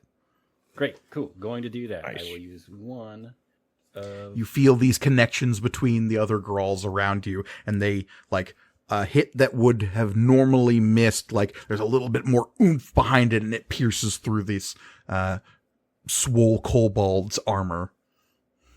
Swoleball. Swolebald. That is the name of the stat block I'm using, yes. Yes. Oh, Mm-hmm. 6 Or plus Grahl 6. around you. 6 plus 5. So 11. And let's make this... let's go with radiant damage. Oh, okay. Yeah. Fun. Didn't like that. Didn't like that one bit. And given that I am also an Echo Knight, the Echo also gets its own single attack when I take the attack option, doing the exact same thing. 11 plus 10, 21. That'll hit. Cool. And that's so many 9 attacks. plus 5, 14. 14. Radiant damage. It's letting out these little cries. It's just taking hit after hit. You'd think a body this small wouldn't be able to survive that many ferocious blows, but this thing stands there, its eyes burning with malevolent hate. You're not a gnome, but you'll do. That will bring us to the Echo, which is, it doesn't have anyone in line of sight anymore. It's going to use its whole turn to try to break free of its shackles. It strains and roars and tries to pull, and from the side, you can see that the huge pyrescale lets out a big and looks over to the Queen of Earth, and he will say, "You know, if you gave the dog a little bit more of a leash, perhaps she could be a bit more interesting for your welcome guests." And none of you have seen the Queen of Earth move at all this whole time. She's just standing perfectly still. But the Tao Lord next to her will turn as if hearing some voice and then nodding and saying, of course, give the dog a little bit more slack." And the chains, you hear this like grinding, ratcheting sound from inside the tower, and suddenly there's this huge gust of air, and you see the dragon rising up with these chains dangling off of it, still leading back to the tower, but now it seems to have room to maneuver a little bit. Oh, that's not good. Uh-oh. Oh, right. Our timeline is moving very quickly. It does not regain its breath weapon, but it is going to like fly. Let's see, what's its fly speed? It's a lot. Yeah, 80 feet. It's going to crash through this bridge here, basically destroying it. Not really realizing that Grahl Prime is beneath. It's going down to where it last saw Graahls moving, and it's going to boom, crash to the ground right here. And chains are like leading off of its limbs back up into the tower, but it seems to have almost full range of motion down here. And it's going to lash out a couple of times at the Grahl Echo and at Graalza. Graalza, that's going to be, oh boy. A dirty 30 to hit and a 26. Yeah, both of those hit. All right. That's plus 8. So that's dirty 20 on the first hit for damage. Some of that's fire damage. I don't think that's relevant, though. It is not. Nope. And 17, 19, 21 on the second hit. Okay. And then the Echo, I'm guessing that a 33 is going to hit. You know, just barely. Yeah. Just barely. Cool. Yeah, so he's got 1 hit point, so he'll just. Oh no! So, real Grahl. Don't leave me. The last attack, this claw will like descend through the Grahl Echo. He will like give one glance around, like look at the dragon, and go, shit, maybe it is time for an X, and he'll disappear mid sentence. I'm going to use my Sentinel feat because he is within 5 feet of me and attacked Cherish to unleash 3. Wow, Blast even him. the Grahl the versions fuck must get is mixed Chair? Yeah. Wait, hold on. Who's Cherish? Oh yeah, who? You mean Grahl? Graalza? Admittedly, Graalza and wait, what Graalish. is Grahl? Yeah, Graalza and Graalish are like even more similar than Tirza and Cherish sound, so yeah, it's fair. So what is your Sentinel feat letting you do? Immediately after a creature within 5 feet of you takes the disengage action or hits a target other than you with an attack, you can make an opportunity attack against that creature. So yeah, and I've got Warcaster, so I'm going to use my reaction to do some Eldritch Blast. So many attacks. Yeah. All right. Wow, that's Just get 3 attacks on an opportunity attack. Cool. Yeah, that's why I traded it out. It's like I need those 2 levels of Warlock. Eldritch Blast is a ranged spell attack, correct? Ooh, that's true. So, is there anything stopping you from having disadvantage on a ranged attack at close quarters? Oh, no. Not at all. So you'll have disadvantage on all these attacks then. Okay, so that's not going to hit. I'm guessing a 14 won't hit. Nope. What about a dirty 20? Dirty 20 just hits. Okay. Good to know. Last one. Okay, and if a 20 hits, a 17 plus 11, 28 would hit. 28 will also hit, yes. Okay, so 2 of these attacks are hitting.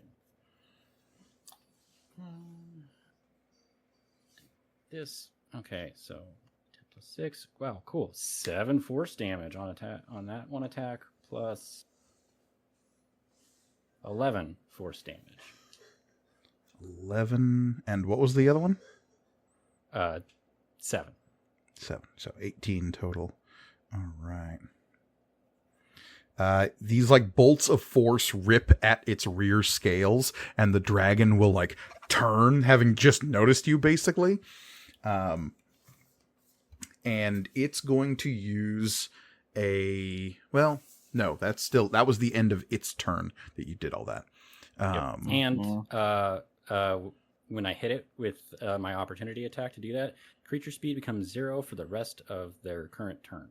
So I guess it's the end of their turn. So doesn't really matter. Yeah, by no means did it use all of its movement though, so that actually does stop it from going anywhere else, and it ain't going anywhere else as it turns its attention towards you. That will bring us to the last remaining Bobald. It is going to.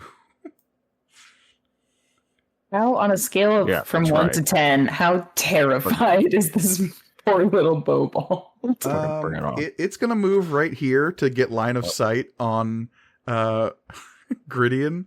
And it's going to shoot you a couple of times. You're just going to try. I don't think a 12 hits you. Nope. But does a 19? It would if I didn't cast shield. Talk to the hand. I don't think so. Couple of arrows come your way and just plink plink. And you see them like burst with little packs of acid that are attached to them. And then I kind of like do a pose at the audience. Yeah, look at me. Even though this is clearly not where the action is. Grid, this is like some. No one is paying attention to you. Nope. There is like a section that like there's some parlay bets on this where it's just like totally random fucking like, oh, if Grydion does a flip, then I make my money. That's the one guy in the audience who's like, yeah. All those other kobolds are dead, so that will bring us to Gren. Yeah. So Gren's kind of been looking up towards the stand, like the center of the stands where the Dow Lord and the Queen of Earth are. But also like there's battlement up there and everything. So Gren is going to dash and run along the edge of the pool of water here, and then make a hard left to the bottom of the stairs and with the last of his movement, is able to get to the top of the battlement, the top of the stairs, just right here, in front of the Tao Lord and the Queen of Earth, but also has good eye on the lesser pyre scale over this way. Oh, man, he would be so mad if you called him that to his face. Oh. Fine, there's pyre scale alpha in the corner, and there's pyre scale 1. Beta. There we go. This is okay. Pyre scale alpha and pyre scale beta cuck. All right. But that is gonna be my turn. Okay. As you mount the battlements there, and as we get to the end of that turn, that brings us to the top of the initiative. So Gritting, you'll be up, but I do want to make some rolls real quick just to see if some things happen. Okay.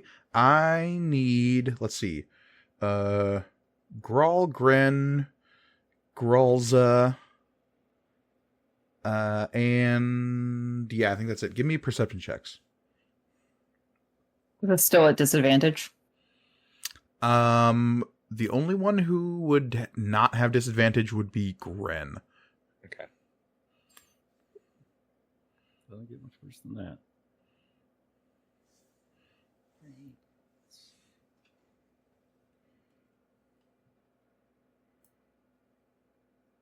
11. What's a 9 get me? There's a dragon in front of you. I knew it. I knew it. 15. 15. And Gren, you got an 11? Yeah. Okay. In the stands, kind of to the right of like the big pyre scale, the huge dragon, there is this like crowd of people that are so like, this place is so packed that like people kind of have to get a little close to him, but there's this clear like section of people that are leaning away from him.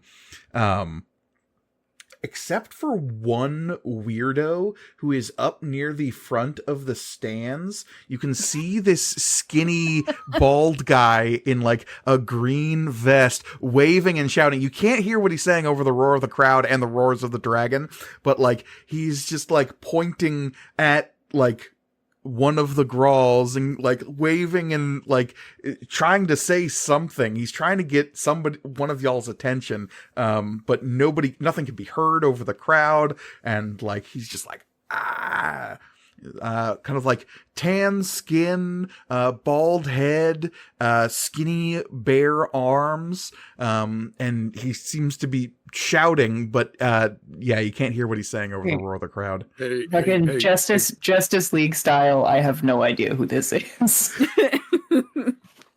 Hey, as girls, I move the camera. We've got a fan. Oh, sorry. Move the dragon. Didn't mean to do that. We've got a fan in the stands. Yeah, there seems to be a bald Just one guy with a big grin on his face, like He's pointing, going, really happy to see us. ah! I give him a thumbs up. Yeah. You don't think he's paying attention to you.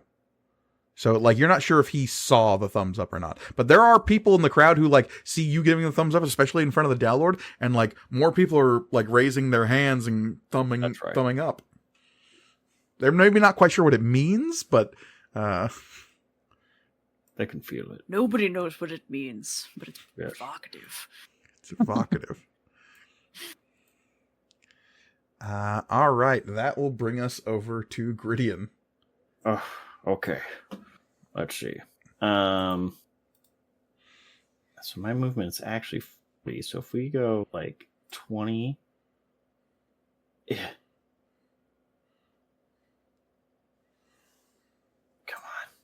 Come on. Yes.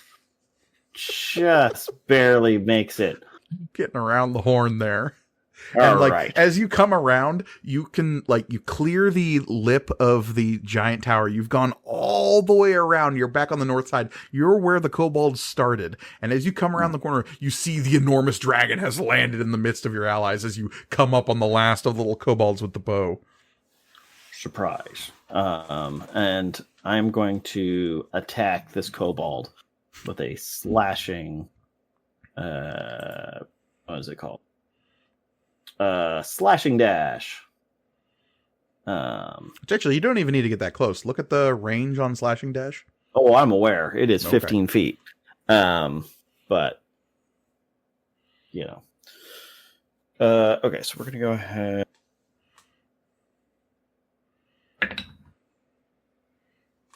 That's bad. Does a 10 hit? It does not.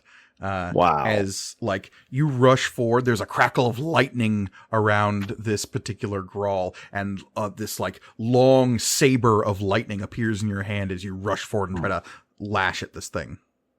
All right, let's give that another go. We're just warming up here.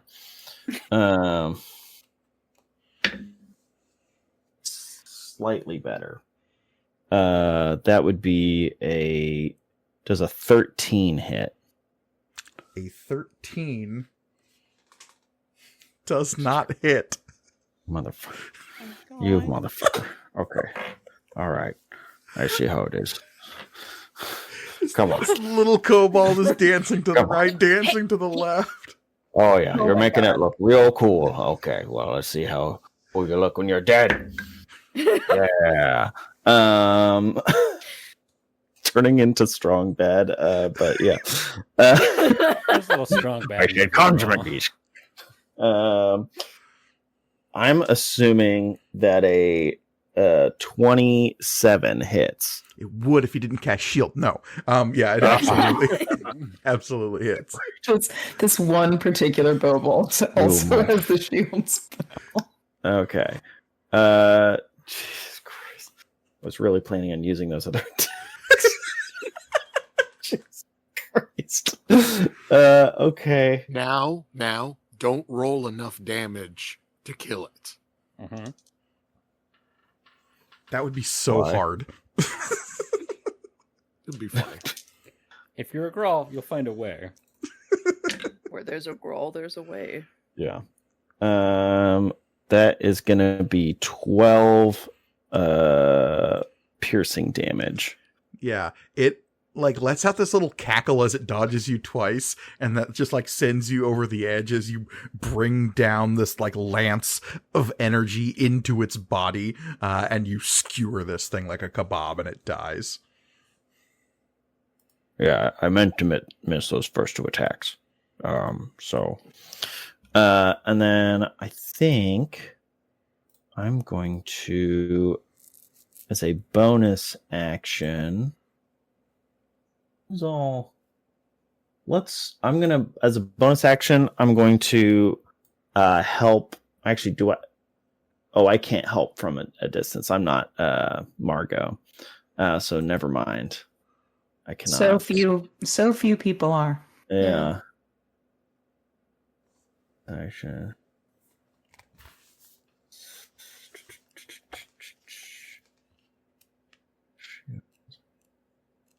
Be all I can do that.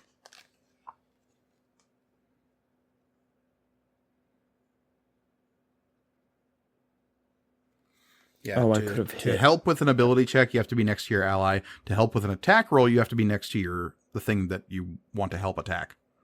Okay, well, fair enough. That's it for Grittian. All right, that'll bring us to Graahlish. All right. Oh, wow, this is not going great. It's 10, 15. All right, I'm going to get here. How high off the ground is the lesser Pyre Scale's head? 15 feet. It kind of changes. His neck is long enough that it's swiveling around, and like right now it's kind of up and looking over his shoulder towards Grahl original. Okay. Graahlish will kind of raises another hand to the goggles to kind of flick some stuff around and kind of shouts, "Try not to get caught in this. and cast Cloud Kill.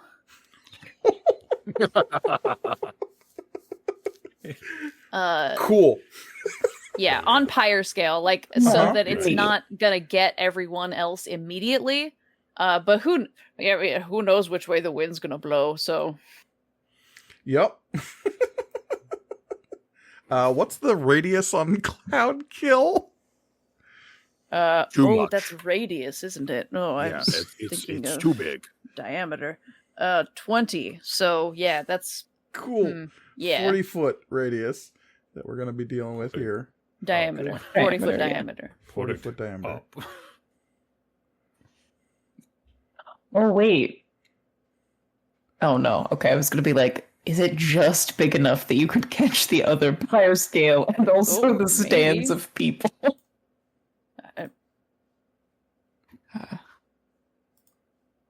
All right, so this circle represents the largesse of the Cloud Kill.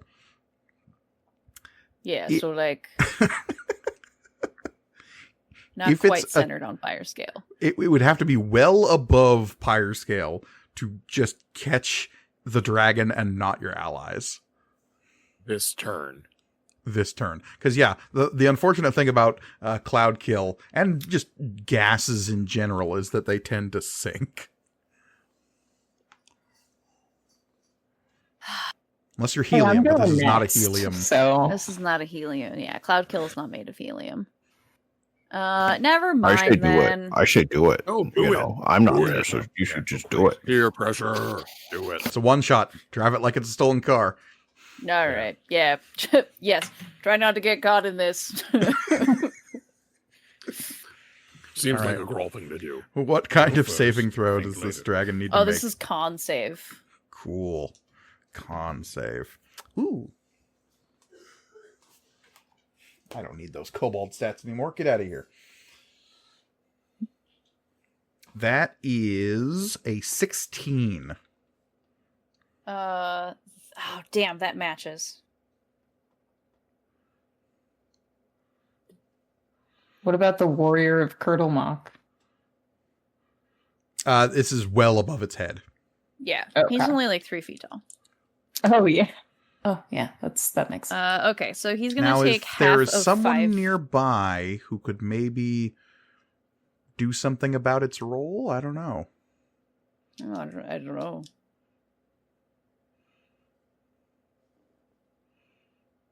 Someone playing as a bard?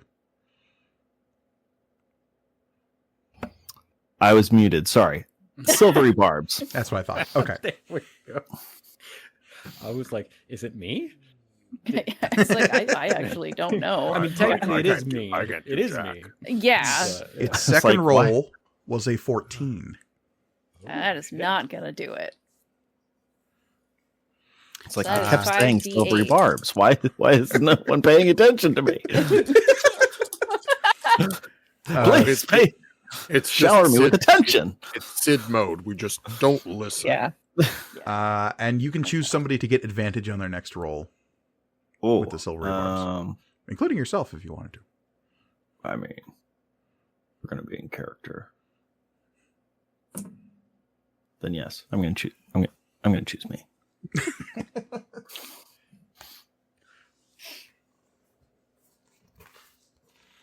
So that is going to be 16 poison damage. 16 poison damage. Very good. We could have had an alliance. You chose this.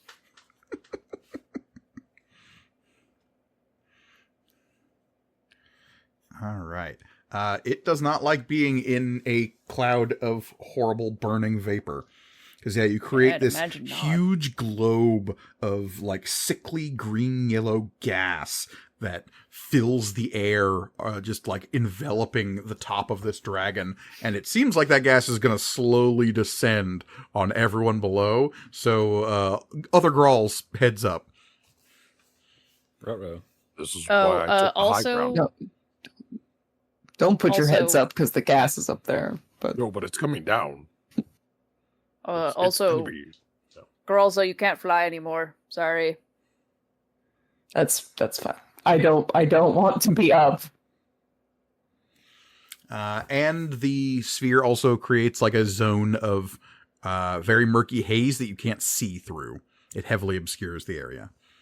So if the dragon, say, ascended into the cloud, you wouldn't be able to see it. That would be pretty stupid. That will bring us to Graahls. As a horrifying killer cloud descends on you. Awesome. Not for long. I am going to...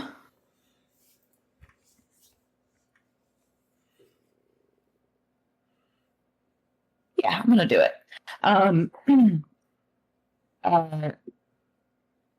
Graahls is going to cast Find Steed, which in the new rules is an action and not 10 fucking minutes. Thank God. Mid-fight Steed. Yes.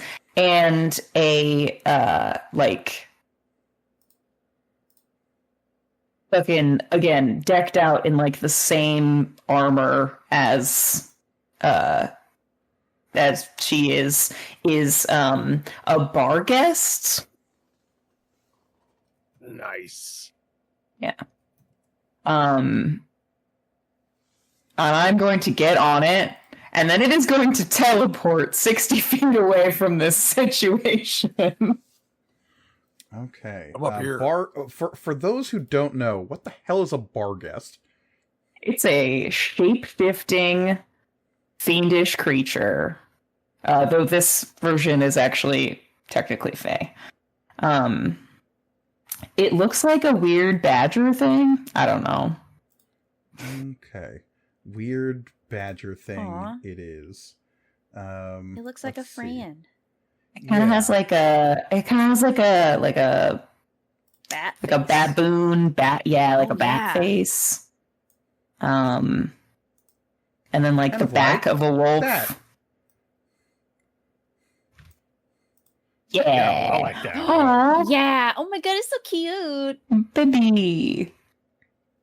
That's my friend. I love it. It's so cute. So you get on the back of this horrifying badger baboon. And then it disappears. And where do you go? It reappears. Beep, beep, beep. Make it so you can control where this thing is. Cool.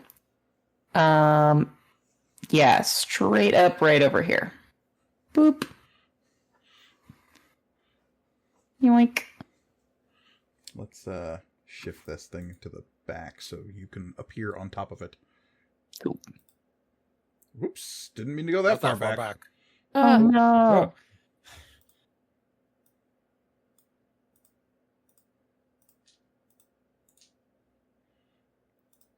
There we go. Yeah. Peace out, homies. All right. So, yeah, that particular Grahl got a sick ride.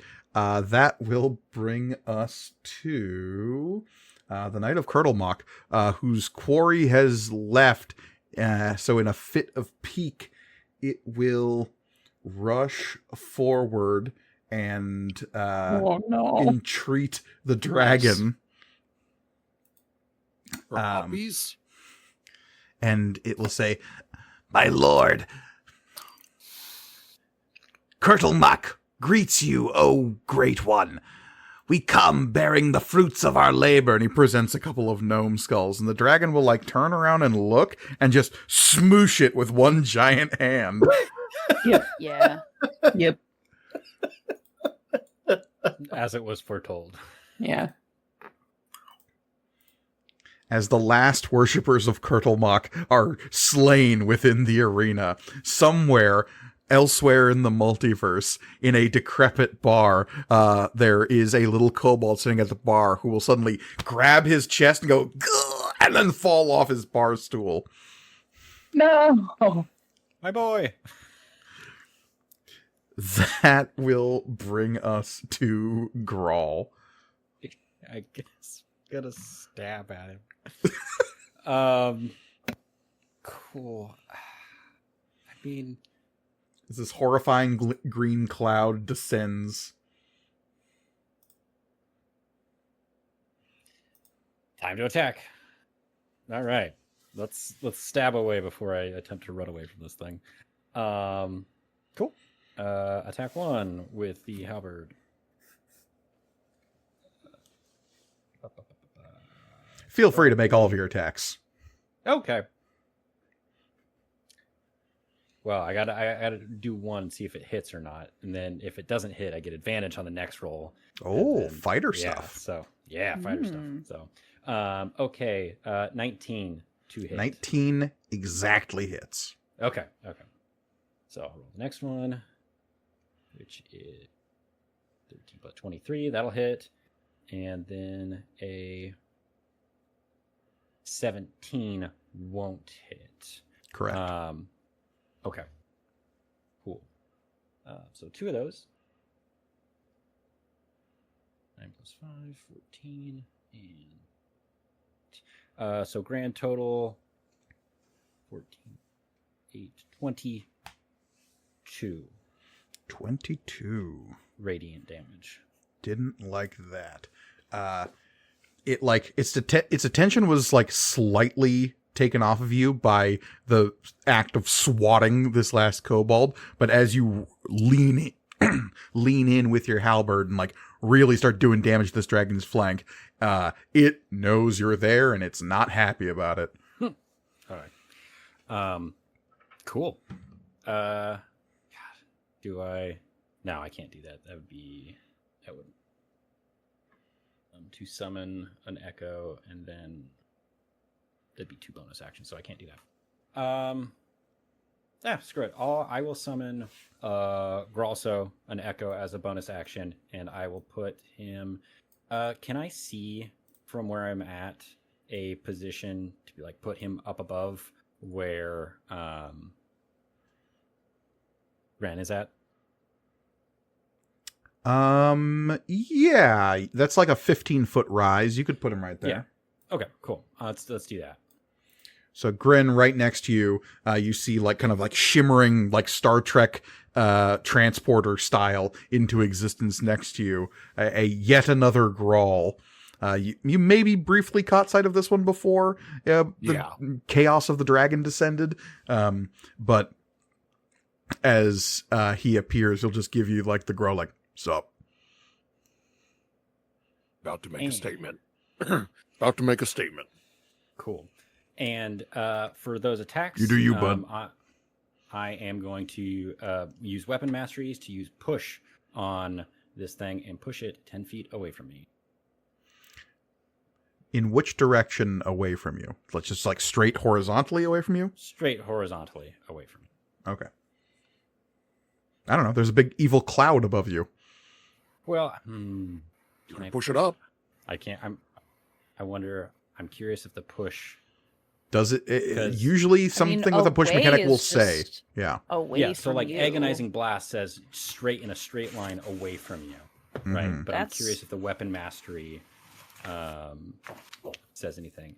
Push property allows you to push a creature of. Oh, is it large or smaller? No, or is it huge. Never mind. It doesn't do that then. Well, okay then. He ain't going nowhere. That's fine. At the end of your turn, it's going to use one of its legendary actions to like turn, and like its head will like fully come around, and it turns its body towards you, and it's going to cast command on you as it says, "Grovel." And I need you. Well, nice. okay then. You have it too. Okay. Yeah. That's exactly what I would do. And wait. Strategy. Graahls, were you going to do it? You can have it. I mean, listen, I if you want. No, to I mean, I might dragon, need. You can do it. I might need mine. Okay, I guess I'm not gonna fucking need mine. I guess, but whatever. Yeah, counterspell. Try again, but don't. Okay, that was at the end of Graal's turn. Third level. Yeah, I mean, it just counters it. It's command. It's a first level spell. Okay, I couldn't remember. Yep. it's going to let out a roar of frustration as its spell has been countered. And let's see, does it get its fire breath back? No, it doesn't. Lucky dog. Suck, I guess. Instead, it's just going to just like rake at you with its claws and teeth. Cool. Uh-oh. That's fine. Yeah? You sure? Yep, I'm sure it's going to be great. Is it a crit? Okay. Yeah, well, one of them is. Oh, cool. So that is a... God. A 35. You're a boy now, though. A 35, a 31, and a natural 20, which would be 36. Yeah, they're all going to hit. Yep. Okay. Every single one of them. Can't do anything about that. It rolls 1d10 plus 6 slashing damage plus 2d4 fire damage per hit. Sure. So, first attack is going to be... Oh, sorry. Did I say plus 6? I meant plus 8. 13, 14, 15, 16 damage on the first attack. Okay. 14, 16 damage on the second attack. Okay. And the last attack is going to be 18, 22, 26 as our base. Because again, we're still using epic crits. 30... 34, 36, 39 points of damage as this last huge biting rend comes down and just and worries you around the midsection before releasing you down into the salty earth. So that was 39, 16, and what was the first one? Like 16. 16. Also so 16, 2 16s? Yeah. Okay, gotcha. I just want to make sure I'm not cheating you on health points. Appreciate that. How you looking there, Grahl? Yeah, so good. 180. All right, that will bring us to Gren. Still in the triple digits. Ren is gonna take a couple of steps forward and look back at Graalso and say, and he'll just like nod at you and give you a thumbs up. Raises an arm and points it at the lesser pyre scale, and just over his shoulder will say, "No more gods." And then raises the other arm and points it at the Tao Lord and says, "No more kings." And is going to cast banishment on both of them. Oh my god. Where does he go? LMFAO. They got to make charisma saves. Yeah, they do. Okay. Charisma save, you say, huh? These are both two entities that probably can do that pretty well. Yeah, I wish I still had silver. Okay. So, are we changing some things about season 3? Just maybe. The dragon gets a 19. That saves. The Lord of the Dancing Palace, the Tao Lord Cabril, rolled a natural 1. Oh shit! Oh my god! It's so tasty. Delicious. His plus 10 to this saving throw means nothing in the face of RNG.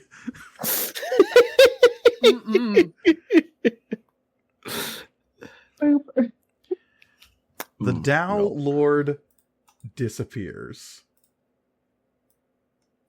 Now, here's the interesting thing about the Royal. Banishment as a spell transports a creature to like a harmless demiplane, unless it is some form of extraplanar creature, in which case it banishes it back to its plane of origin. And if it stays there for the whole duration of the spell, it is just stuck there permanently until it finds a way back. Specifically, spat out somewhere random on the plane. Right. Now, the Royal, as we know, is an absolute monstrous mess of a patchwork of all the elemental planes and the Shadowfell and the Feywild and some other chunks of outer planes scattered about. We also know that teleportation magic is horrifyingly broken here. So, Cole, I need you to roll me percentile right now.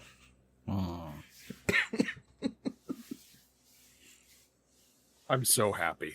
I almost feel bad for this guy. I mean, I don't, because fuck him. But 77. 77. Okay. I'm going to double check something real quick.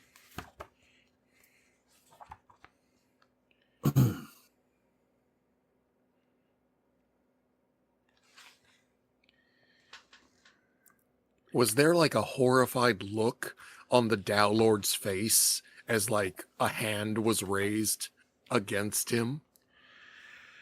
No, there was a look over to the Queen of Earth as though like, well, obviously you're not going to let this happen, right? And then he vanishes. Babe, come on. And again, the Queen of Earth, this like imperious archfey that rules the dominion of the Earthen Court, has not moved a single inch this whole time. Just like you would think it's a statue, not a person. As you cast this spell and like he begins to get gripped by these extraplanar energies pulling him away, there's this look of like wide-eyed astonishment that turns to the Queen of Air, and you're watching this, and Gran, you're the only one to see this. It's like watching somebody move through like an oscilloscope. It's like the merry-go-round images of like with a candle in the center. You see the Queen of Earth's arm like move in jerky fashion, and like if you weren't watching it, you wouldn't have seen the actual movement, but you see this like jerky sped up motion as she like her hand raises and the fingers on the hand just descend a couple of times as she waves goodbye. And I mean this, pun intended, stone cold. As the Genie Lord of the Dancing Palace is ripped away from his seat of power, leaving only the Fae to rule in his stead. That is something we will resolve at a later date. That will bring us to the top of the round. Grawl. Yes. Give me a Constitution saving throw as the gas lowers onto you. Great. It doesn't start to lower until the start of my turn. Oh, okay. Does it specify that in the spell? Yes, the sphere moves 10 feet away from you at the start of each of your turns. Okay. So, it has yet to descend. Good to know. That'll bring us to Grydion. Excellent. Now that my brilliant surprise attack has been initiated, I would like... How far is this from the edge of this? That 15 feet? Not really. No, not really. Okay. You'd have to get like into the interior of the radius there to get within range. Which I guess is doable. My movement is 40 feet. So let's, first of all, just before any of this, can I see this dragon? Oh, yeah. 100%. Or I guess it hasn't. Okay. Yeah. I mean, and this huge cloud that is like 15, like the edge of it that will slowly descend and consume everything below it, is about like 15 feet up off the ground. So there's this like ceiling of horrifying, sickly gas that is just above your head as you enter this. And you see in the center of it is this dragon. As it moves, its wings and head and tail occasionally disappear up into the gas as it's moving around. But the bulk of its body is still below the gas. Great. I would. It's like, well, I see what you tried to do to my friend there. That's a pretty good idea. Why don't you grovel in front of me? And I cast command on Pyre Scale. Bold. This is a what kind of saving throw? Wisdom, I want to say. Great. I think it's wisdom. Yeah. It is. Yeah. It only rolled a 13. It's going to use one of its legendary resistances to resist that. Oh, that's no fun. Pyre Scale grovels to no one. Well, except for that one. Shut up!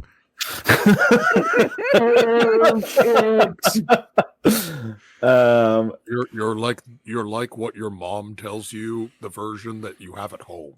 Oh, honey, we've got Pyre Scale at home. I killed and devoured my mother. No, I'm pretty sure that one did. And Pyre Scale up in the crowd will let out a it's true. So yeah, I guess I will.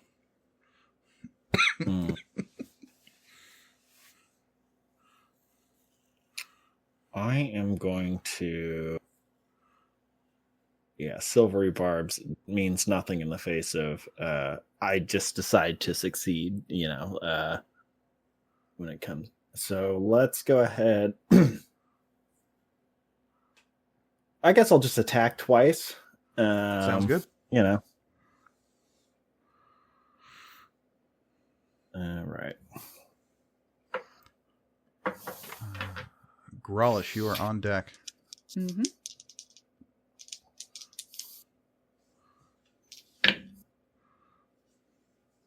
All right. We've got a dirty 20. That'll hit. And a 26. That will also hit. Excellent. Let's do some damage. As you lance in and lance out. It's like this Grahl is just this incredibly quick fencer who will leap in, stab, then leap back out. Yeah, I'm gonna leap under this descending cloud with just enough time to give 2 jabs into the soft spot of this lesser Pyre Scale. And yes, I do say that to this Pyre Scale. It just lets out another roar, and it can't turn as quick as it might want to otherwise because of the chains.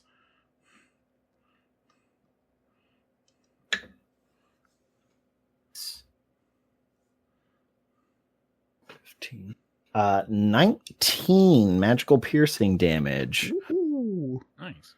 Oh wait, that's 1 attack. Hold on. I hit twice.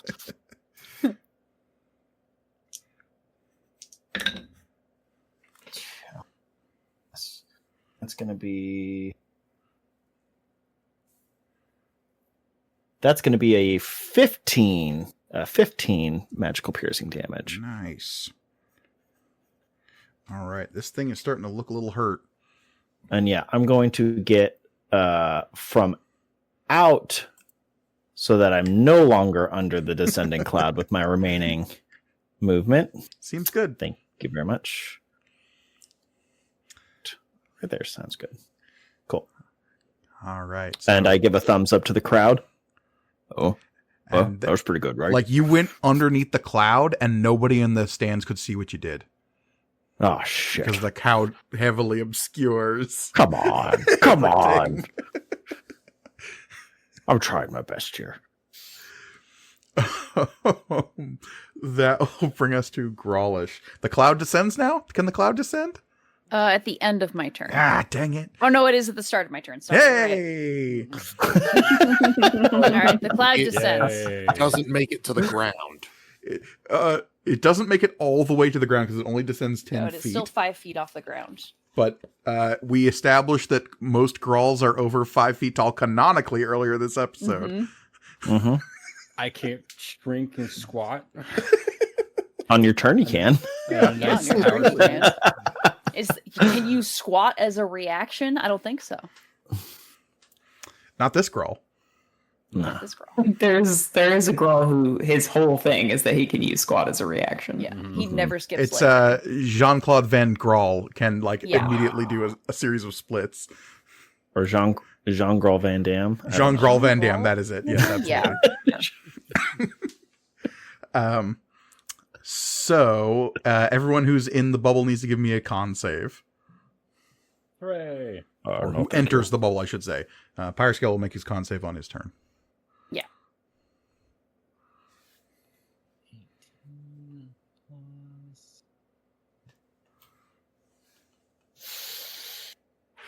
Sweet. 18 plus 10. Nice. So you only take half damage. Oh, neat. I got the damage rolled already. Oh, okay. So that's 15. Halved is 7. 7 poison damage.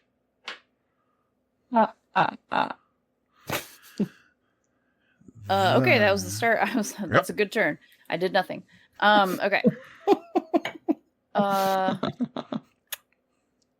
Well, all I have is stuff that left. Is stuff that does fire damage. So, oh well. I will just sort of stay here and blast. Actually, 5, 10, 15. I'm gonna go over here so that I maybe have like a little bit of cover. So you're coming up to the side of the tower that Gren is standing on. Just in front of you, you see the cloud has consumed beneath the archway leading up to the top of the central pillar in this arena. Yeah. Oh, so I probably can't see the dragon anymore. You can maybe see its feet on below the cloud. It hasn't ascended into the air yet. Yeah. All right. I'll blast his Lopedes. Hotfoot. So I'm doing my multi-attack.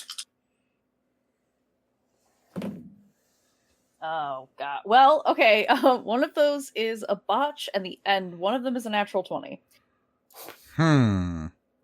Interesting. In all things. Yeah, all things. And actually, the natural 20. The natural? Who is that? The natural 20. The natural 20 is the only one that's going to hit. Because the other one's a 2. Yeah. I thought you said it was a botch. Well, there's 3 of them. So. Oh, okay. There's a botch, there's a 2, there's a crit. Yeah. So, the crit, you critting is the only reason this does anything. Because, the fire you conjure up is, would normally have 0 effect on a dragon of Pyrescale's type. But you conjure up this, ball of scarlet hellfire in your hand and shoot it at one of his little feetsies. And you can roll some damage. The botch, roll damage twice. I'll say that much. Okay. Okay, so the good damage is 20. So that was for the crit.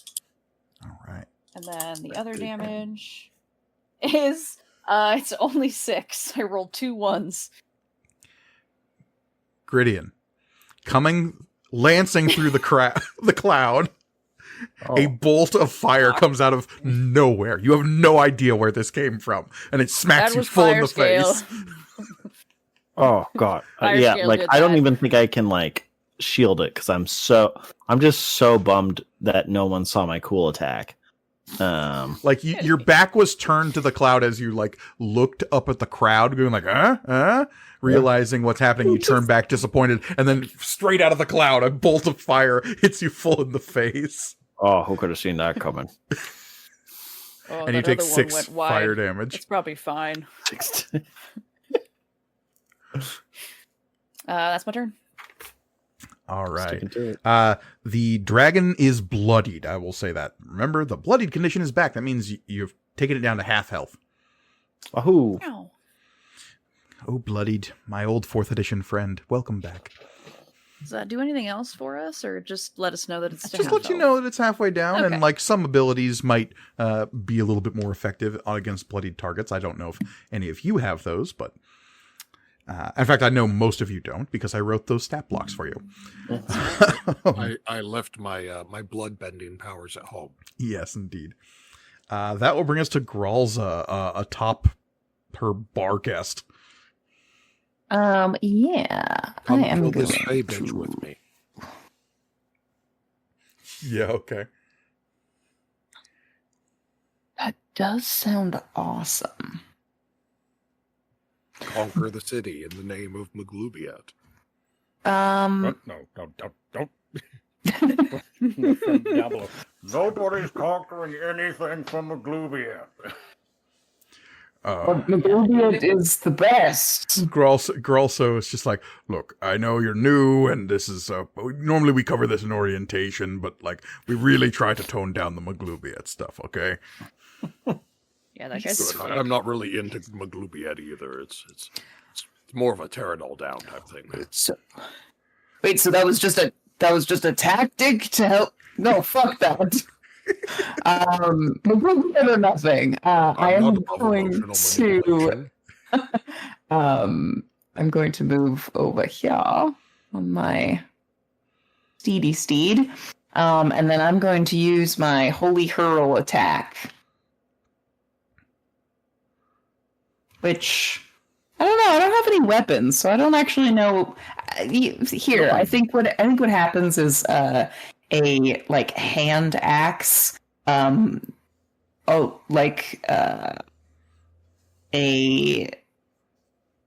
tell you what it is.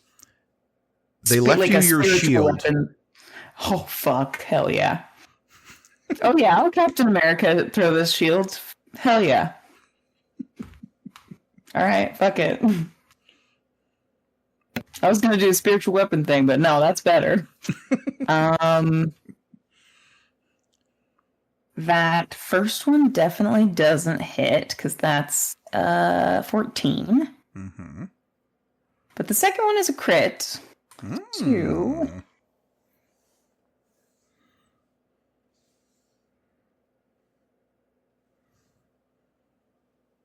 That is 4d6 plus 4.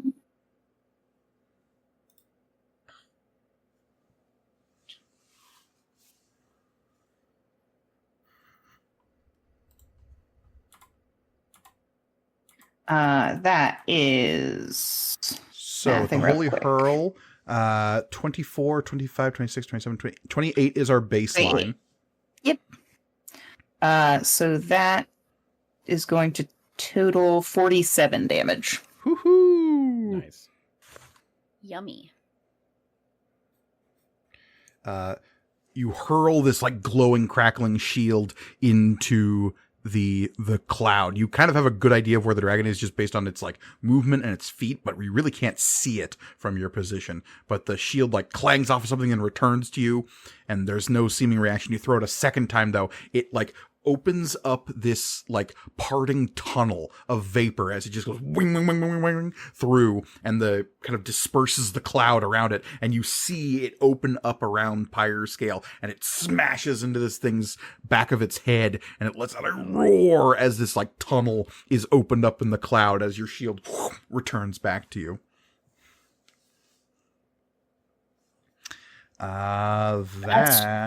Hey, guys. That's what worshipping Maglubiat gets you, okay? And behind you, the crowd goes, "Ah!" and everyone's giving a thumbs up. Oh, come on. Come on. Gotta admit, that was a pretty cool move. No. I will not admit. I'll admit nothing. That will bring us to Grawl, who is starting his turn in the cloud kill. Doing great. Well, he's here. No, creature must also make this save when the sphere moves into its space, when it enters the sphere, or ends its turn there. Ends its turn there. Okay. So you're good for now. Great. Yeah. You're great. All right. Just don't stay there. Just don't stay there. Yeah. Thought about getting a summer home here. Quite nice. Yeah, it's about 5 feet off the ground now, so it's like right at your shoulders. You're kind of wading through it. Yeah, but we've established those little feetsies are right for the tickling. Oh, yeah. And like, look, the dragon's right in front of you. You know where it is. Okay. So time to hit him with a couple attacks. So 3 attacks coming at him. My last attack was a miss, so I have advantage on my first attack. Hell yeah. Fighter nonsense. Yeah, love fighter we nonsense. Established that a 19 is what is needed to hit, correct? Correct.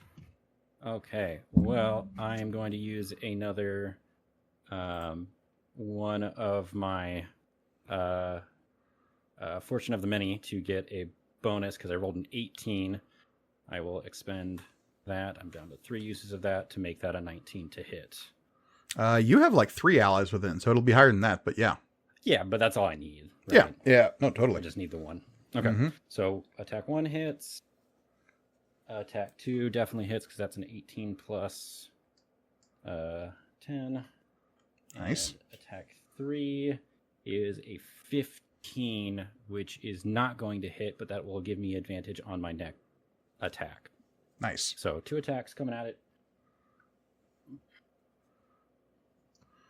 Man, I think fighters are good at fighting.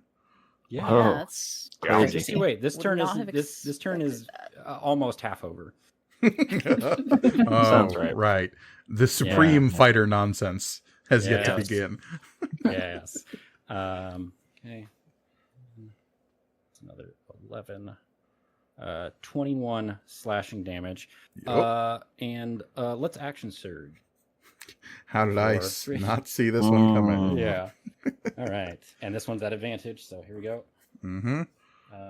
18, that'll plus 10, that'll hit. So next attack, 15 plus 10, that'll hit. And last one,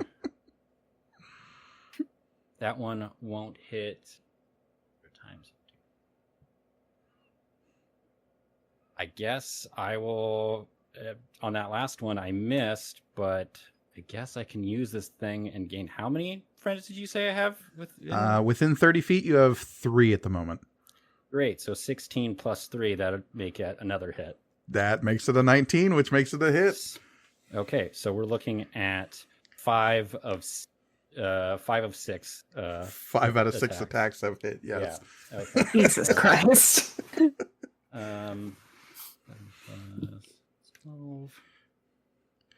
Graal's bringing a whole new toolkit to this season.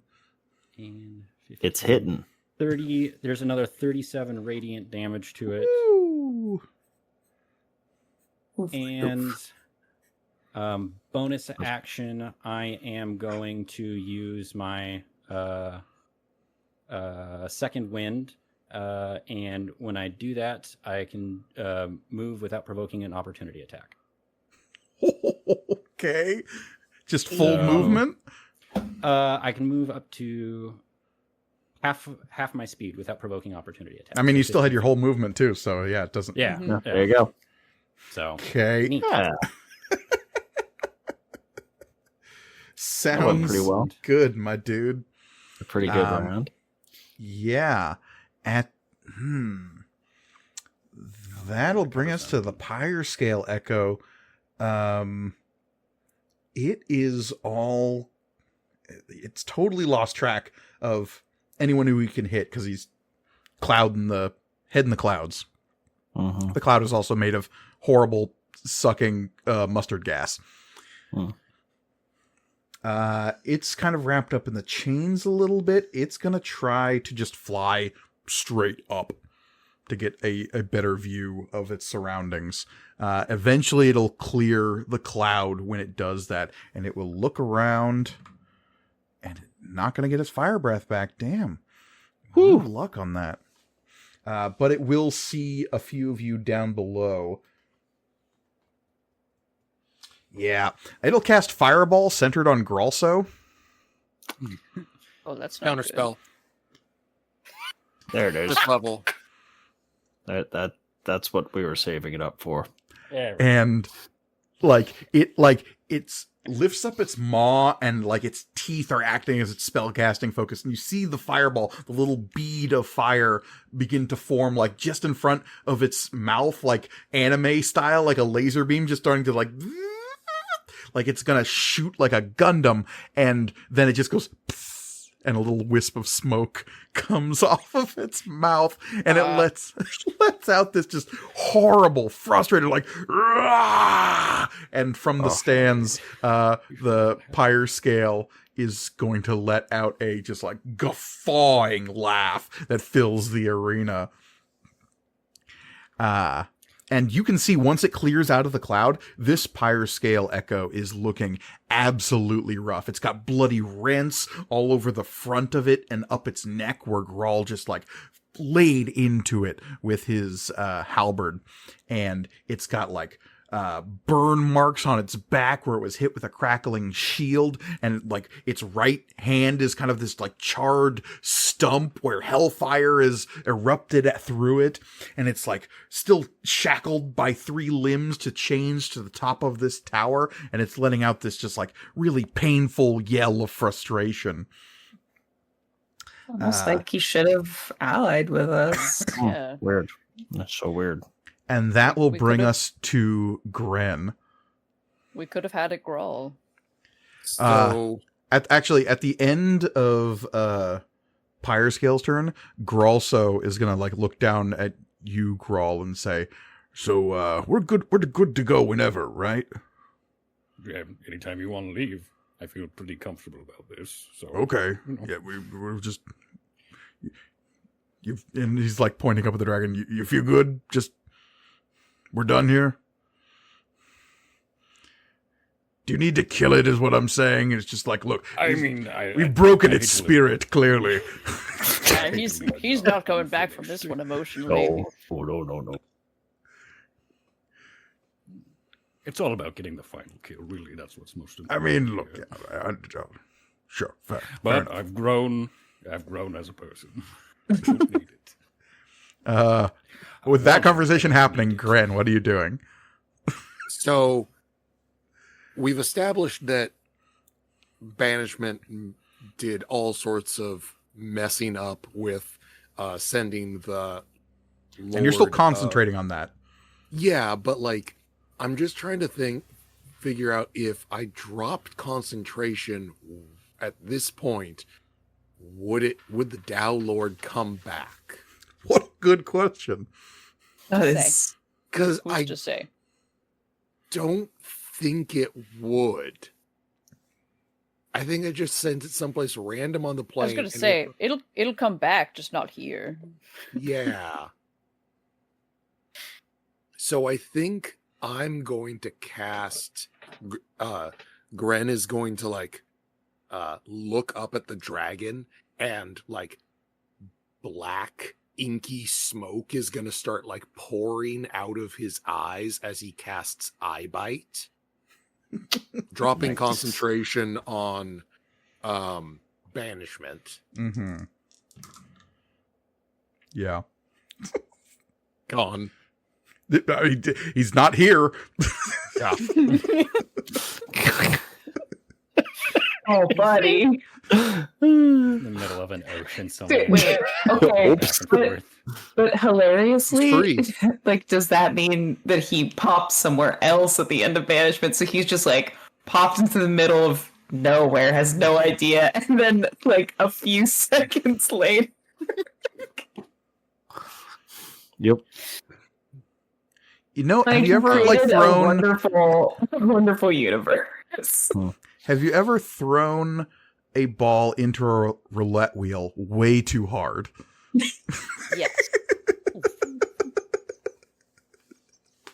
Speedy thing goes in, speedy thing goes out. Yeah. So, lesser pyre scale needs to make a wisdom saving throw. Okay. Sure does. That is a 23. Silvery barbs. Yes. That is a 12. Hey! Yeah.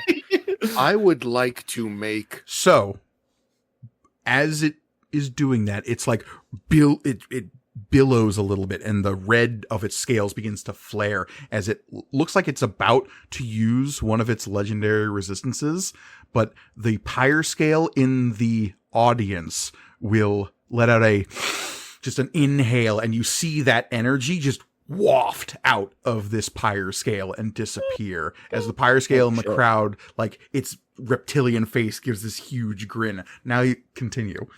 So, Mike, you established that it is up in the air out of the cloud. Yes. Yeah. Mm-hmm. Okay. How high is it? Let's see. The cloud would be, it is probably like 50 feet up. Perfect. 50 so or I'm 60. going to make it fall asleep.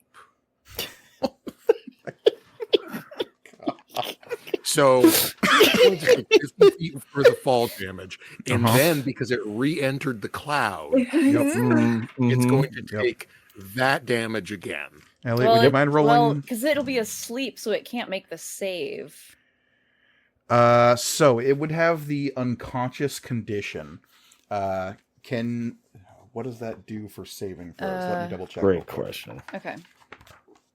I don't know if it'll do anything for a con save. Oh, that's a good point. It's like poison resistance, yeah. You automatically fail strength and dexterity saving throws. Doesn't say anything about con saves, yeah. Okay. Makes sense. So yeah, it's going to be taking, let's see, 10, Some 13 damage. points of falling damage. Makes sense. But it technically takes that after it takes the cloud kill damage. Sure. Yeah. I need it to make the con save, though. Yep. That is a 15. Not gonna do it. Oh, those are some juicy rolls. Okay, so... and that's only 3 of the 5d8s. So that's 18... and... Ooh, tasty.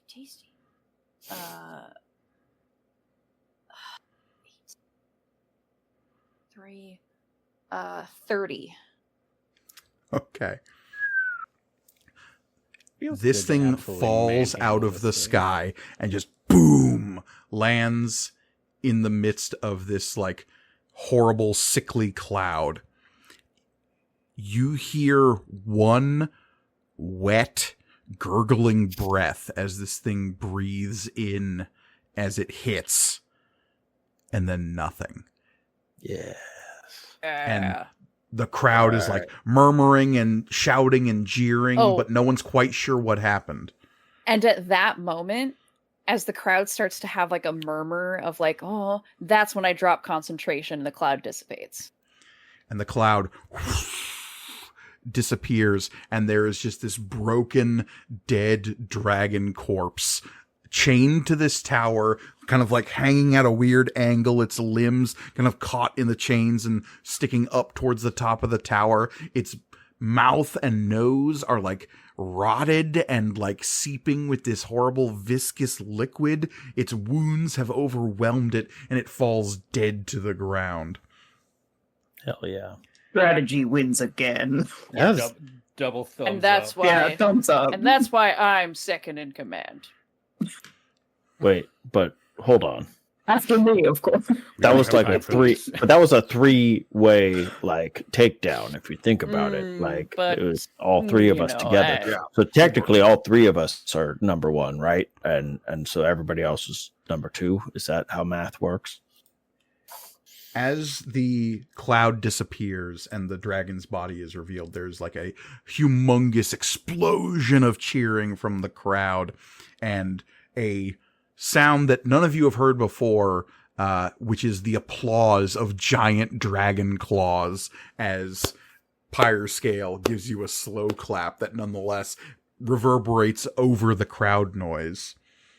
Wink. As you stare down at your conquest, Pyrescale will rise up onto his haunches and stare down at the broken body of his own visage, and then lay in with a deep, throaty laugh.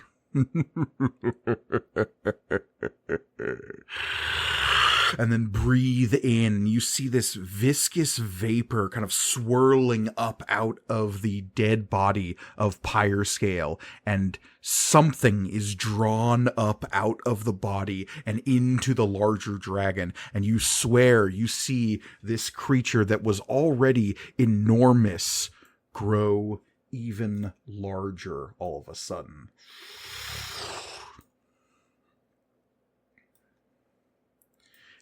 And it will say, dinner and a show.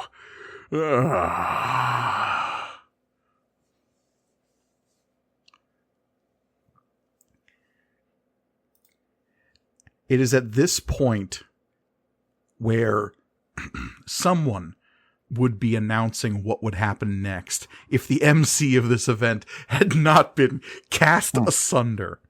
Wonder what happened there. So there is no booming voice to announce what comes next. But as you all stand looking around, unsure now what exactly is supposed to happen, you look up and see the positively glowing smile of the Queen of Earth staring down at you, her arms again open in this beatific gesture, welcoming you to be her guests now here forever, as you glorious champions have earned respect of the crowd and the entertainment of her most glorious of Fey queens. But even as you get this sense of like solid rock kind of like forming around you, it's not a physical transformation of the stone underneath your feet, but you just get this sudden claustrophobic sense of not being able to escape a cave. But it is in that moment that several things happen all at once. Specifically, you see Pyrescale looking around, confused for a moment, and then his head swiveling to one side as he, like, hears a voice nearby. Grahl, give me one last perception check. Oh, good. Okay. 18 plus 6. 24. 24. Nice.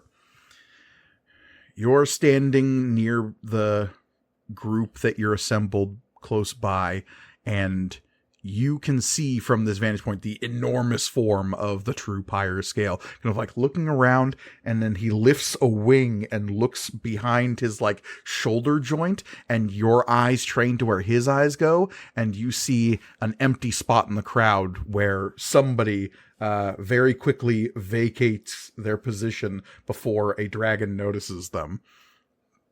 As an empty spot in the crowd where Pyrescale like looks down, then shakes his head and looks back to you. It's weird, that spot is perfectly... It's like there's an outline, like cartoon like of just like dust as somebody disappeared. Crazy. The second thing that happens is you feel this firm tug from just behind your navel. Every Grahl feels this sudden pull. I have to go to the bathroom. For most of you, this is a semi-familiar sensation. Gren, you've never felt anything like this before. There's this pull, and suddenly you find yourselves falling up, away from the earth. There is this sense of hands reaching out to try to grab you, the kind of sensation of somebody in a dark room that you can't see reaching out to grab you but just missing as you are flung up and away, hurtling away from the royal.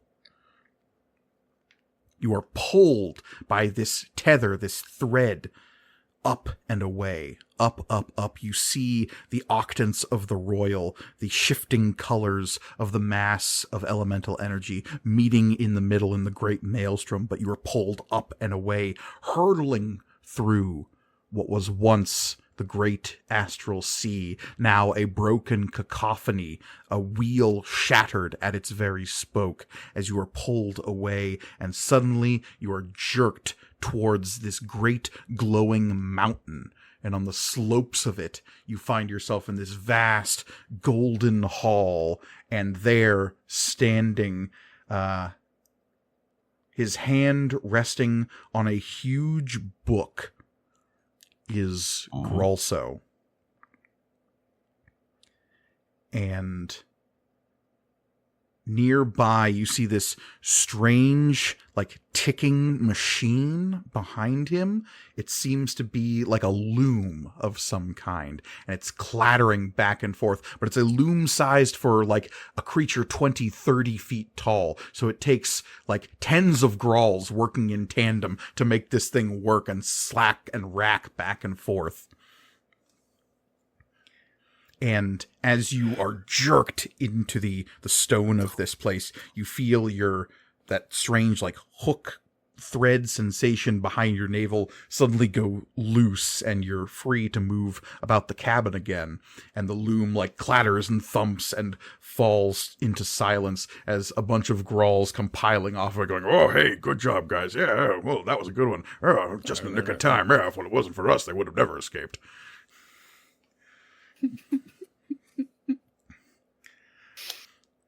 And the five of you find yourselves in these, like, glittering golden alabaster halls surrounded by Graahls. The halls of Graahls. Halls of Graalhala.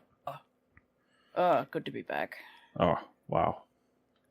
What a great I'm assuming drinks are just immediately pushed into our hands. Pushed into hands. Yeah. People have, like, cheese and meat boards laid out. Hell yeah. Gucci board. Gren, you are immediately greeted by at least a dozen versions of yourself in this place. Gren, who is still covered in the crystalline, the emerald green crystalline, like, armor across his body, and whose eyes are still, like, dripping with, like, this inky black smoke, is just kind of, like, looking around a little confused. Might take your coat off. Stay a while. Yeah. My friend, welcome to paradise. We've got a free coat check, which is nice. Believe it or not, you're not the worst looking Grahl we've ever seen. That was Yeah. There's Graalful. That's a pretty bad one. Yeah. You turn and look, and it's just like, it looks like Grahl, but Frankenstein. It's just like a stitched together mess. It's like patches of white and gray flesh kind of mushed together, and he, like, waves at you with a hand that's on the wrong wrist. We have no idea what happened to that guy. Dismiss eye bite, but the crystal takes an hour to go away. Oh. Wow. You should call the doctor about that.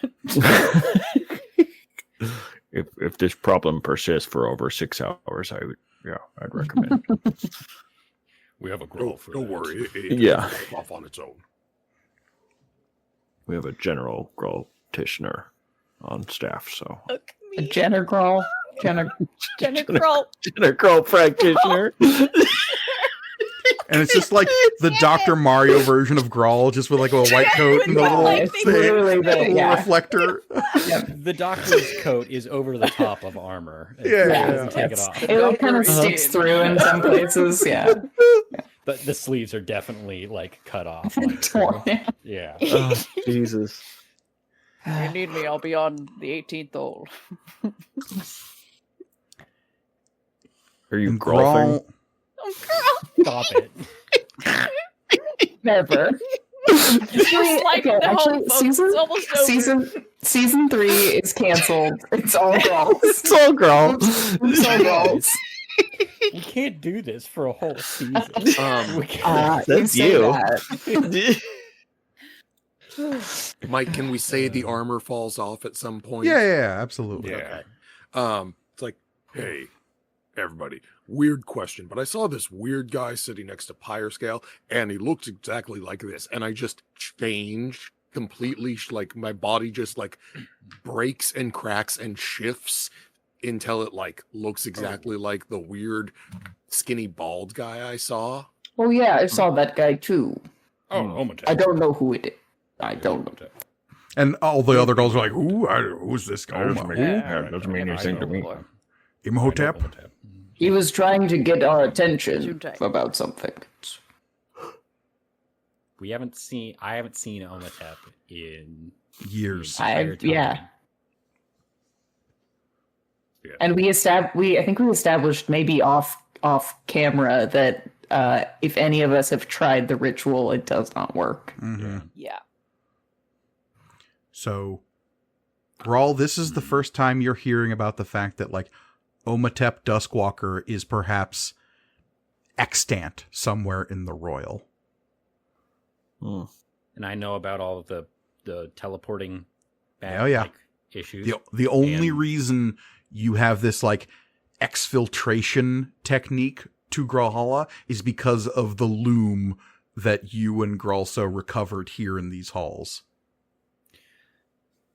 And I know these Graahls. These Graahls. Yeah. I know about the Graahls the guest kind of status of people who live in the dancing palace. And their ability absolutely. To leave. Yeah. Okay. So, potentially. With that thought lingering, Grahl, this happened, you think, years ago at this point? As you continue your trajectory out of the exploding vehicle in the Great Wastelands, it has been years since your adventure in the Dancing Palace. You have not been able to get back in there since. It has become much, much more dangerous to move about the area near the Dancing Palace due to the intensifying of the Fey Storm, which was already an issue in the Badlands out there, but became so much worse once the Queen of Earth took rightful control of the palace there. It now threatens even the borders of New Mechanus, that chunk of Mechanus which juts out of the Feystorm Badlands here on the edge of the Rustwalk. This area of the Royal is now on the precipice of war, as the Queen of Earth has become easily the second strongest of the Fey Queens to exist in the Royal, second only to the Queen of Fire, due to her alliance with the Bator Mechanus Concordant. As her power and influence grows, the harder and harder it becomes to find Graahls here in this area of the world. Because while you manage to escape with one, everything in your instinct and the card you hold in your hand, given to you by Lady Luck herself, tells you that that was maybe not the only one trapped in there. Your work is not done. Because even now, years later, the card is almost whole in your hand. The warrior, clear and true, standing there proud, weapon in hand. But it is not done yet.